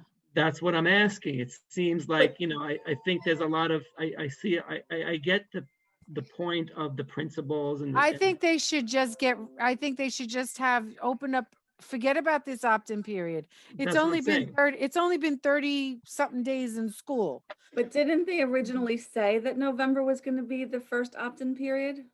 Yeah, the first of the quarter. Right, first of 3, right? Oh, okay. I don't remember. That was before they didn't open on time and everything. Right. We're supposed to have more time under our belt by now. Right. But I don't honestly see a problem with them having an opt-in period right now, because I think some parents might already know that they want to try to come back. You're right. Yeah. Well, so I don't think there's anything wrong with that, but they should add more. It's reprogramming. The schools have to reprogram to allow these kids to come in December. Right. So that's what they're using as their excuse. I think that would kind of break up the group into two, like make it a smaller group that has to be reprogrammed now, and then a smaller group that has to be reprogrammed.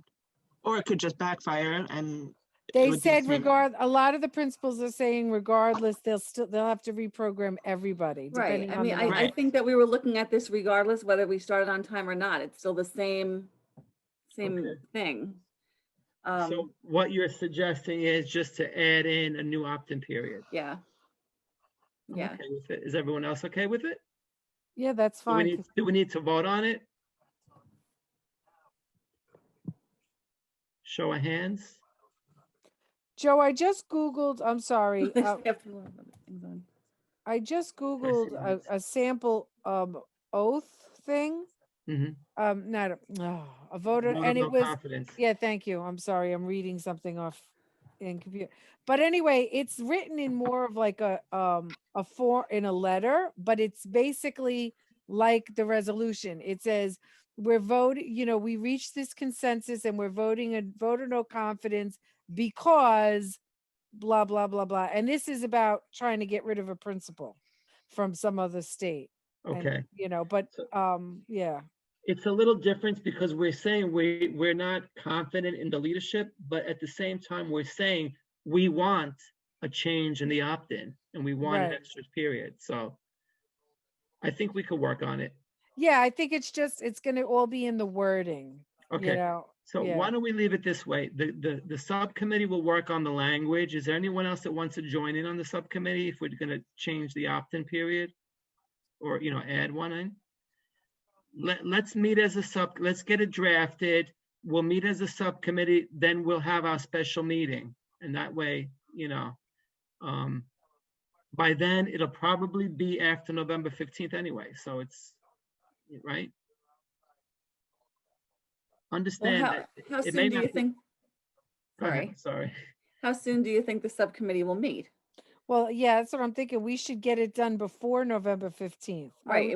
I I think it's pointless if we don't have it done before the 15th. Well, look, so today's the 4th, right? The 5th, right? So a week from today is already the 11th, right? Then you have to put the notice for the public meeting. So you're going to be after the 15th, I think. Well, what about if we do it this? I don't know if we can do this because of time constrictions and whatever. Can we just constraints? Thanks. I need bed. It's almost 11 It's o'clock. late. It's okay. It's late. My dogs get up at 5 o'clock because of the time change now. Can we just basically, everybody that's on the committee kind of draft something together and let's just email it to each other and kind of work on it that way? And then maybe say like, we'll meet again, I don't know, today's Wednesday. Today's so Wednesday.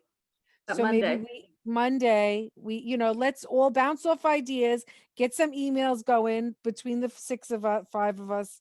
I don't know how many we are. You want to meeting it so that you can like talk and now have to say for the emails? Is that okay to do? Well, that's what I'm saying. Can we just do like the draft work via email and then meet on Monday to kind of finalize it? And we could possibly have a meeting Wednesday or Thursday of If next week. Carly sets up a meeting for us, she could give us all host abilities and we could all share the screens and show each other what we have. That's what I was asking. So, look, next Wednesday is Veterans Day. Are we allowed to have a meeting on Veterans Day? Public meeting? I don't know. Yeah, why not? No, I don't think I so. don't think we're Are allowed schools to. closed? Is it a? Schools like- schools are closed. I don't think it's Closed. Okay, so then we have the public meeting on Thursday, the 12th. And the 15th, the deadline is Sunday. Right. Why don't so you that's guys why- create a Google Docs right today or tomorrow, and then as people are editing, all of 4 or 5 of you guys can do that. Just create a Google Doc. Does anyone know how to create a Google Doc? I can do that. Who's I that? can do that. Oh, I mean, okay, good. Yeah. Because I don't. All right, so let's Okay, shoot that's a for great idea, that and Rashmi. let's try. Is that okay? Yeah. I Perfect. want to get this out as soon as possible. Yeah, I that's think a good I think we should get it out, by like Friday the 13th. Or else the rest of the CECs are just making us look bad. Well, I think we need to. We're District 25. We need to commit and do. We just can't have discussions. We need to. Right. It seriously needs do to get right. Exactly. Okay, so that's a plan. I'm all for it. Anything else to discuss? So Carl, so we're gonna have a meeting Monday. What time? What's good for everybody? I mean, whenever. Monday is the 5 9th. a.m. in the morning, I get up to walk Rocco and Gunner, so we could do it at 5:30. I have a 6 a.m. class. I can't do Monday morning. Oh, Oh, that's please. even worse. And we also have DLT next Monday. Oh, that's right. Yes. Oh, and I have something else Monday on my calendar. What do I have? Oh, I actually have a work meeting, a real work meeting where I get paid. Unless you want to meet Monday evening. Yeah, I guess Monday evening sometime because everybody else. Monday at 7:30 be good, or 7? 7:30 is Same time as perfect. Bedtime. 7:30 is really good, yeah. Can you set up, Carly? Can you do a Google Meet, whatever it is? What is it we're doing? Yeah, I'll send a link out. You send the link out. Okay, perfect. Okay, and then we're gonna have our public meeting, and then we're gonna have a public meeting Thursday. Well, no, yeah, because we have to present it. we have to present it. So if we agree by Monday evening on the language, then we have to call for the public meeting, correct? So that'd be Tuesday, Wednesday for Thursday. Perfect. That would be our goal. And Right. then Yeah. all of our CEC members would have to be, at least a quorum would have to be present that On Thursday. So that's what I'm saying. Let's let everybody know. All If right. you think that you can commit to getting something done by Monday night, then there's no reason why you can't go ahead and call your public meeting right now. If you want that public meeting to be on Tuesday, then you can do that. Oh, I don't know if we're going to be ready. Are you guys ready to commit? I'm Well, in. Joe, I think we I'll make have it to be happen. ready. I think we Okay. have to be ready. Yeah. So I then don't let's think it's do it. I think we have to. This is a time of the essence. We have to get this out to them. Okay. Monday then we to have Tuesday to will be commit. really hard, but like Christine said, it's time of the essence. We look lazy if. Well, either Tuesday or Thursday. I'm good. Either way. I think Thursday is good. I think Monday, then the little bit of leeway if we have corrections Thursday. Yeah, Right, we so we then- need to Public meeting. tweak it. We just can't make a sloppy. Yeah, so I think Statement. Thursday's the Right, and a then good time present frame. it. Right, Gives us a present week. it to the community Thursday. Take the vote on it, and then Friday it can be sent in. Let me ask you something. Can't we send out the notice to the public that we're having a special meeting next Thursday, tomorrow? That's what Juliana said. No, that's what I'm saying. That Right? not wait till next week. Just send it out tomorrow for next Thursday, right? I think that's good because I also think too it'll show the community that we're doing something. Listening. Okay. You know, that we're having a special meeting And it's an regarding. immediate response to this meeting. All right. Do we have to vote on that? Yes. Okay, let's go through the roll call. Wait, what are we voting on? We're voting on sending out a notice of a special meeting for next Thursday, November 12th. 12th, to Okay. vote on a vote of no confidence and resolution to the chancellor. All right. Ready? Joseph Di Benedetto, Yes. Christine Coniglio, Yes. Tawana Rivera, Yes. Rashmi Krishnaraj, Yes. Victor Lee, Yes. Billy Grigianti, Yes. Akila Sorio. I'm sorry, Monica. Did I get Akila already? She's there. No, Akila? Akila, I can't hear you. Yes. Okay. Monica Patino, Yes. Edward Kim, Yes. Brooke Sturgeon, Yes. Anne Marie Knable. Yes. Okay. All right, so Carly, do you know what the language is on on the notice? It's the same like my regular notice. It's just I have to put special meeting. Regarding, Yeah, regarding whatever it is that the resolution is. well, do you know what it is? That's what we need to know. We need to give the notice to the community, right? You gotta tell me what the So it's regarding a special meeting to vote on a vote of no confidence to our chancellor and resolution regarding opt-in instruction, opt-in options. Help me with the wording Options. here. Christine? Regarding the opt-in time frame, the opt-in choices. opt-in window? That's it. That's a good one. That sounds good. But it's I'm not just a tired. window though. I'm tired, guys. Right. Opt-in window for remote instruction into blended learning. No, but Is that what we're talking about? yeah, no, I'm just trying to think of a way to. Emery, what did you A need? more elegant I'm way. thinking. Because Can I'm we, not sure- Carly? Wait, can we tell Carly tomorrow? Yes. Let's yeah, we could work on that tomorrow. When the brain cells are working. I was just gonna say there's not enough coffee in the brain.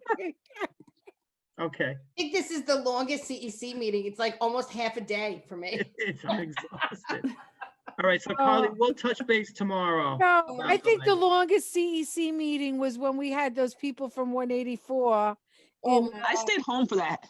And there was like 200 people in Linden Place, and That it was was live. horrible. That was exciting. I That- knew oh it was yeah, gonna that be was bad. I exciting. stayed That home. when you left at 10, this is already 11. It's 11, almost 12. See, That's because you guys forced them out. Yeah, I know. They were still talking in the parking lot. all right, so listen, so there's a Carly, permit in we'll the talk about the language for the the special meeting. And now let's talk about the agenda for the next meeting, right? We had discussion regarding enrollment questions, right? With grading. Julianne, is there somebody that you can contact for that? Okay, I have, so what I heard during the calendar meeting was that there's a lot of interest in learning about how grading policy affects admissions, and that there's a lot of follow-up on those on the grading policy. And Katie recommended the Office of Student Enrollment, but earlier we had also talked about having somebody from the chancellor's office, that Gabrielle Ramos was suggested to the council, so that she could speak about this opt-in period. So my question to you all is, which of those, or both, is it both of those that you want me and Carly to try to find somebody for? So we're going to do the resolution and the vote of no confidence on the opt-in. So it's probably not going to, we already discussed it. We know what we want to say. I don't think if we have Ramos come, it's going to do any use unless there's a change between now and then, right? Right. Right, guys? Yeah, no, I agree with you. I like the idea of the emissions, but I definitely think that we need to make sure that whoever comes from enrollment can talk about the emissions, especially for the kids that are graduating 8th grade going to high school. That's a big unknown, and how the grades are going to affect. And I think that, yeah, like somebody that could talk about how the grading policy is going to tie into the enrollment, and what's going to be the enrollment criteria for high schools. So you have different levels. You're going to have specialized high schools, which is a different enrollment, right? And I also think we need to talk about the state exams and the program at, I'm brain dead right now. Well, I don't think the state exam, well, I mean, they can for enrollment. It affects, yeah. it affects enrollment into the, what's that specialized middle school that goes into high school? I mentioned it during our meeting. Hunter, the Hunter program. So if we could have someone that can discuss that, the Hunter program, the specialized high schools, and our high schools, right? Including Townsend Harris, who had a policy regarding grades and attendance. So that changed as well. So it may have to be more than one person. Right. I'll ask all of these questions. These are very specific, and that's very helpful. Thank you for specifying your questions. The fact that we don't have information on the specialized high school test yet, the fact that we don't have information on admissions, hopefully that will be out by your next meeting. Also too, Juliana, I'm sorry. I happen to just be looking today because my son had to go to a virtual open house for high school. And one of the schools had on their website that, which I know that the date for high school applications is no longer December what it used to be like December 4th or anything. Do 4th. we even, Mhm. right, do we even have a date as to No. when that's so that's a big issue.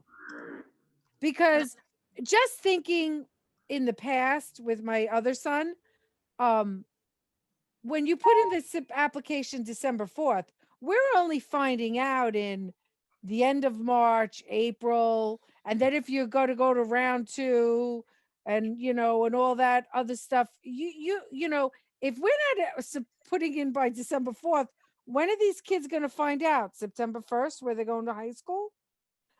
I'm just like thinking, so I think that that's a big point, is when is the high school application deadline going to be this year? Okay. Yeah, that's a lot of people are really upset about that. I have a quick question. I can read to you what I received from that right now. And it is that, sorry, my dog is driving me crazy over here. It's my dog is actually asking to go to bed. I don't know if anybody else does that. So it says, and I'll send you guys this link, but it says high school application is not yet open and no longer closes December 4th. Families and school staff will have additional time to apply. Registration for specialized high school test and LaGuardia High School additions are not yet open and no longer close on October 21st. Families and school staff will have additional time to register. Dates and location for high school fairs and the specialized high school exam and LaGuardia High School additions as listed in the 2021 high school and specialized high school admissions guide will also change. Here's what you can do now. And then it says, learn about high school and specialized high school admissions, get the latest updates on our website, watch our new video series, and stay tuned for future videos. I'll send this to you. I have a question. What about middle school? I don't know about when middle school open houses will take place. They might do them virtually, Monica, but middle school choice in District 25 has nothing to do with grades. It's a true random lottery. Oh no, yeah. I'm just curious because next year my son goes to middle school and I'm like, Jesus, how are we gonna do this? Yeah, so that, so I'll have to get some more feedback on when the application window opens, but that has nothing to do with grades in District 25. So that, you said the middle school is lottery?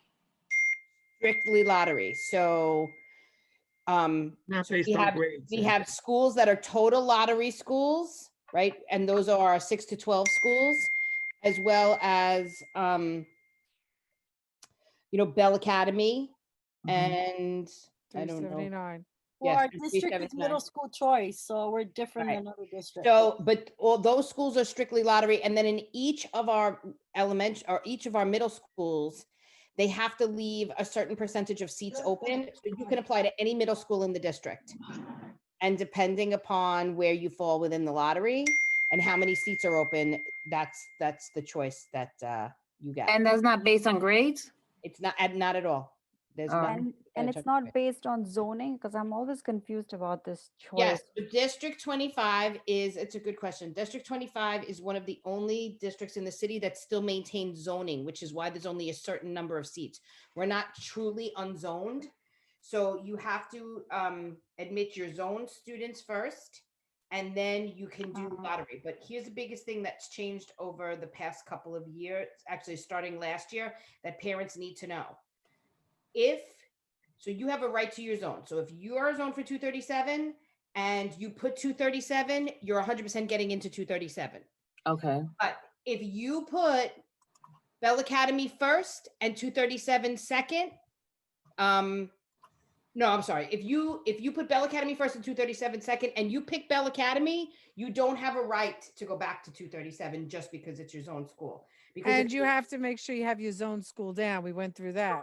If they filled the seats because you picked Bell Academy, historically you were allowed to go back. But when we became overcrowded, they had to eliminate that. So if there are seats and you wanted to go back, that's part of a discussion. But if the school is full, you have to stay where you are. And that's we communicated to parents last year. But so I don't, and we're going to ask Monica, I don't foresee that being an issue, maybe the timeline being a little bit later, but I don't foresee that being an issue in the district. Okay. Cause I'm all lost. Me Monica, too.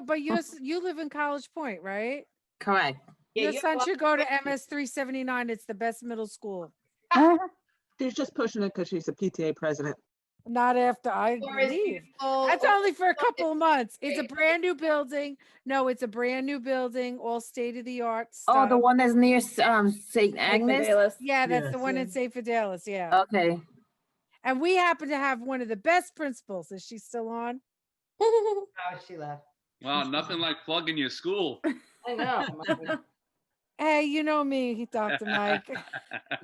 All of our Listen, it's very near by me, so I don't mind it. You know, I feel very All of our close. middle schools are fabulous. No, they are, but I feel very close to that school because I was involved in the planning and the opening. I'm a founding member of that school.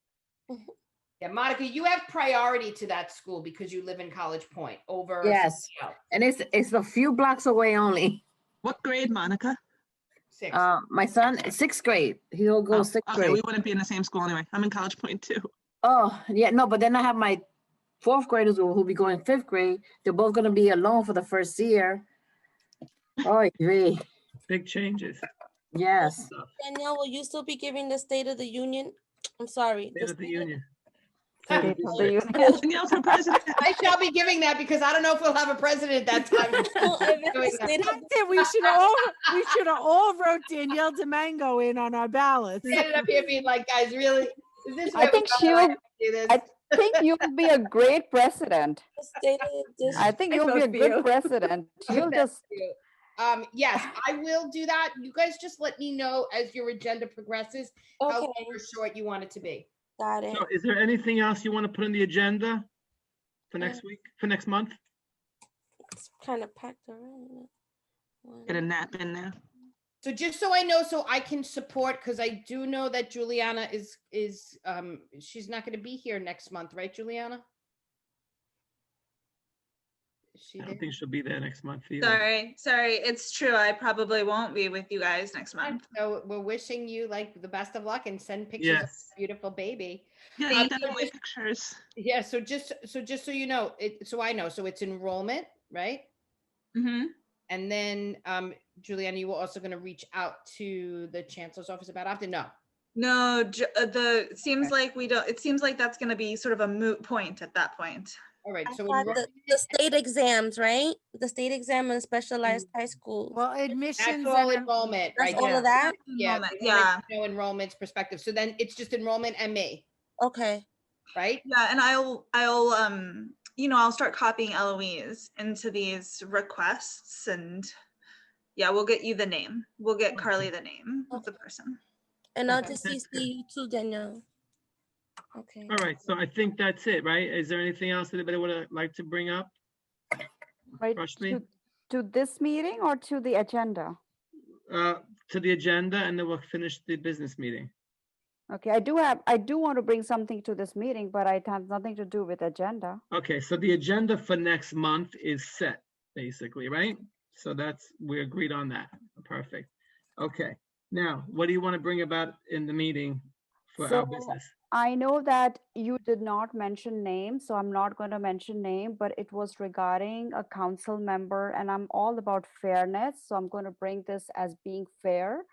So you mentioned about a council member emailing Carly, and that email was misinterpreted, but have you guys ever thought about that, how that council member felt on the email that was written to that council member? I mean, I'm sure that council member felt cornered, undermined, bullied with some of the strong words that came out of that email.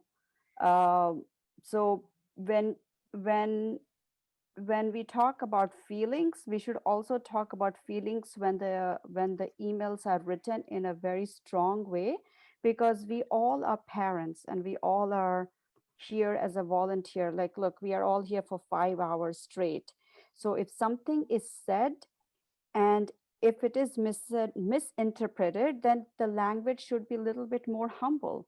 Or it can start with a question, oh, did you mean to ask that to Carly? Why are you asking this question? Instead of writing, and there were 2 people who retaliate. I mean, that's how it feels like, because how would you feel if that council member is totally feels cornered and feels that that person's feelings are not respected, and it is in an email to everybody.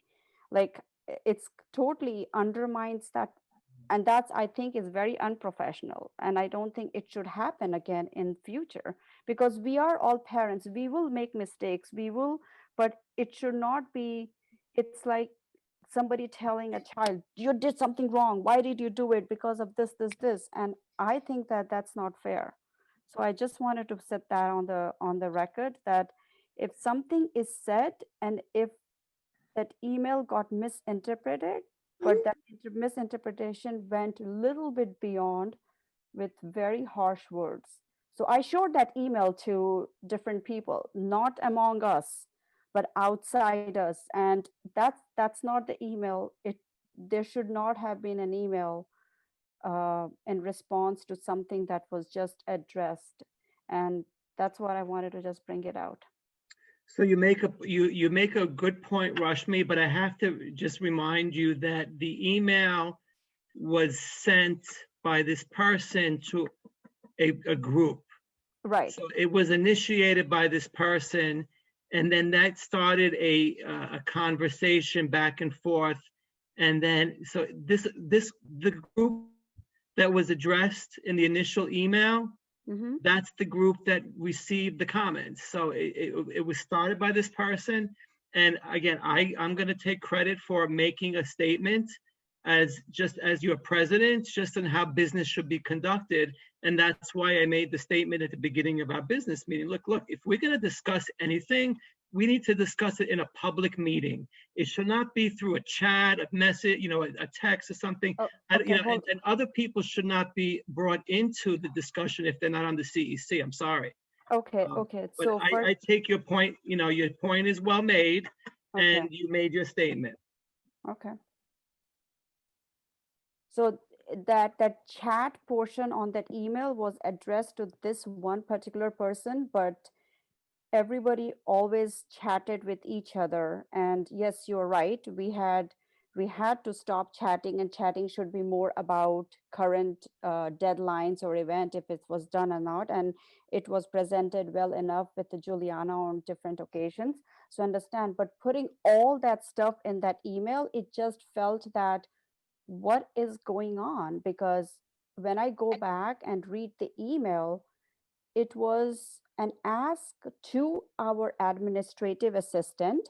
Yes, it may not have included everybody, but on the mode of transparency, it was everybody was included. To take that email and totally bash on that person is very unprofessional. And I don't think it should happen like that again, because I'm telling you, if you ask that person did feel bullied.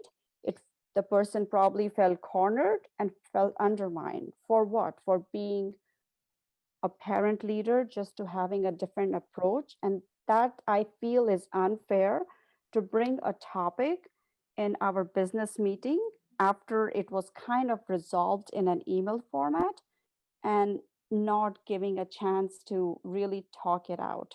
So I just wanted to say that, so that in future, if that does happen, it's okay to reach out to that person, even if it's like a small section, and hash things out than putting it in a letter or email and putting it all to the whole group.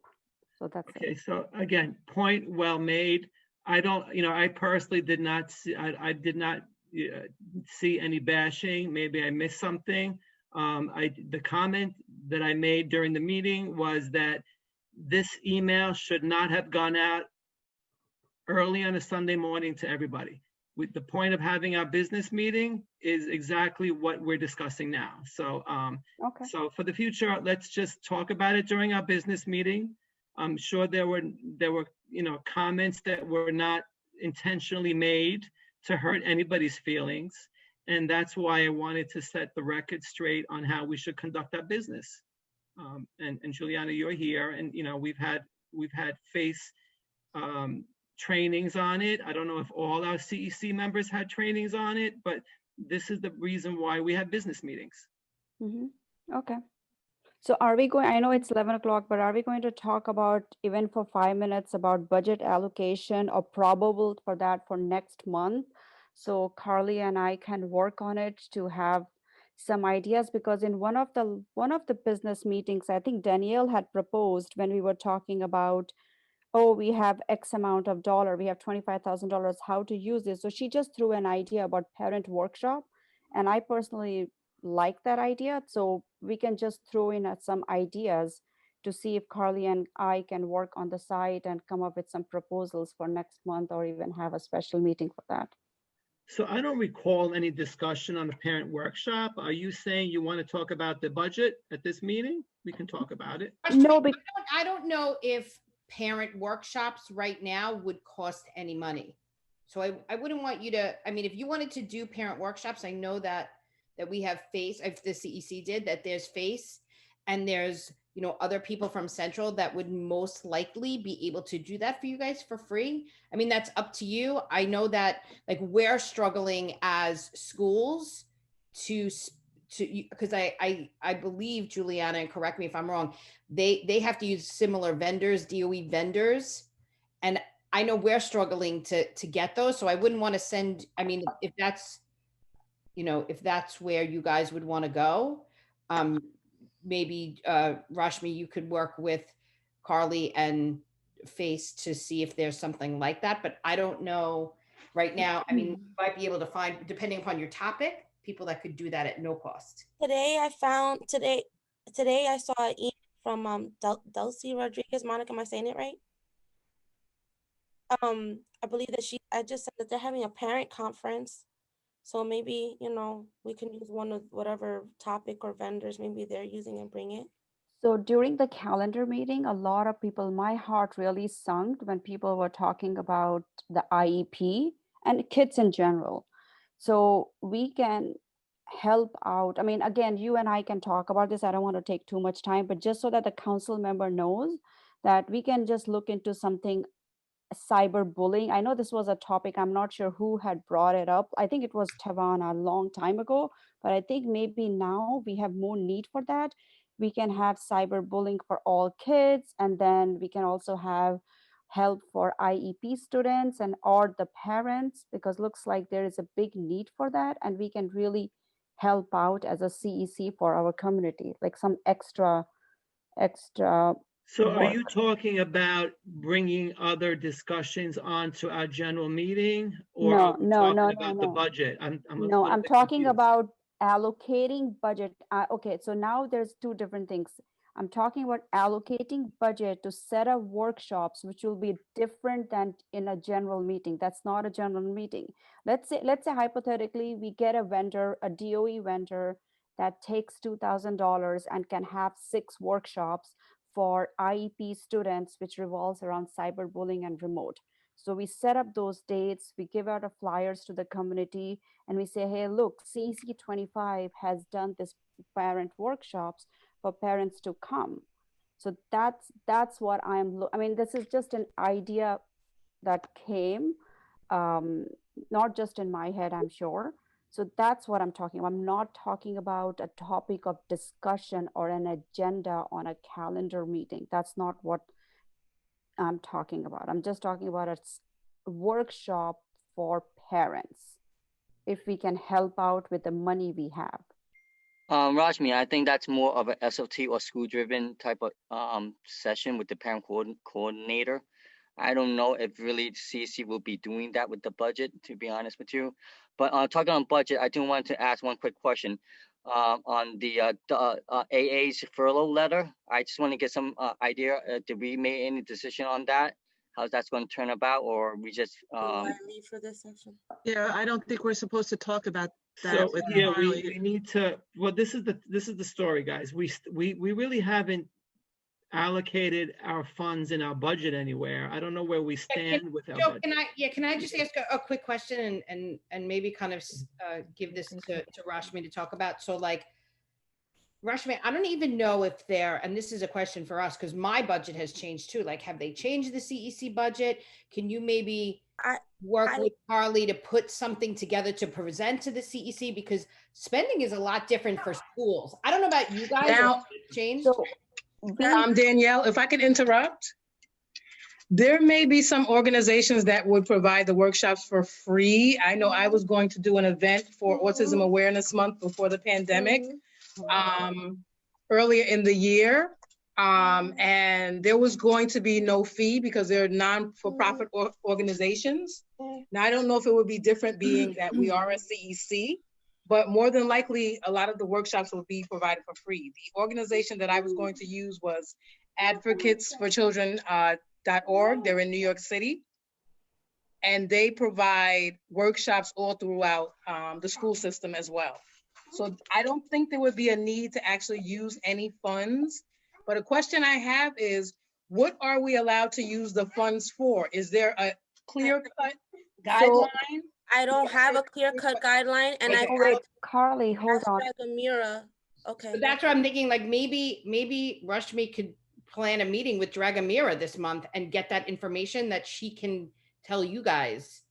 Right, and you're absolutely right, Danielle. That's what me and Carly were trying to do, but we just lost like track of time on that. But Carly, on that budget training, it clearly says in one of the blurbs that budget can be used for workshops, because I went through the whole 26 pages and we still have $25,000 or 24 point something. And it is traditionally you have allocated it to what it used to be, but $7,000 allocation to lunch, we know for sure is not going to happen. So again, it requires voting. So we can present the ideas in our next meeting or even call a special meeting instead of waiting for another month, and give you guys all these ideas and then see what we can pass as a group. Okay, so what I would suggest we do, because it is 11:20 and we've gone, more than 4 hours. We definitely need to talk about the budget. So let's put that on our business agenda for next month. We need to get a report on where our budget is at, where the money is allocated. And Rashmi, if you could, discuss with Carly or Dragamira, find out what we can use, different aspects, different portions of our budget towards, be it for whatever workshops or what it be. Then let's get, an accounting on that, and then we can take it from there. I personally, at this point, 11:20 at night, I don't even know if you have the budget, but I don't know, if the other members of the CEC want to discuss the budget at this hour, I'll entertain it, but it's kind of late. That was the point I wanted to make. It's okay, Joe. Fine. We don't. I don't. Okay. It's too late. We do have the budget allocated. We'll send it to everybody to start. So well, there has to be voted on. I can't Juliana, actually, I need a favor from you if you don't mind. I've been trying to reach Dragamira. I'm not sure where the miscommunication is, but can you kind of just thanks. Yep. I can contact her. Yeah. I can contact her. Usually, the guidelines, the budget guidelines that were put in place in the spring have remained in place. There are a couple new items that are coming out in terms of expanding the ability of members being able to be reimbursed for childcare and be reimbursed for internet/data charges. But in terms of, larger expenditures beyond the reimbursement, those have been mostly stable. Usually when you're working with the SGO, you propose something and then she tells you whether or not she sees a problem with it. I'm happy to contact Dragamira, along with you, Carly and Rashmi. Okay. I'm good with right now. All right, so you'll discuss the budget with Carly, and then we'll have a report at our next business meeting, and then hopefully we'll have more light on that. Yep. Perfect. Okay. Is there anything else anyone else would like to bring up during our business meeting? Motion to adjourn. It's time for bed. I second. Okay. Good So night. listen, guys, it was a productive meeting. Thank you for everyone. I will talk to the subcommittee members. We'll see you on Monday evening. And then we'll talk, Carly, tomorrow about issuing the notice for the special meeting on next Thursday. Okay. Right? Okay. Thank you, everyone. Good night, everyone. Good night. Thank you. Good Everybody have a good night. night. Thanks for all your time. Thank you. Everyone. Thank you. Good night. Good night.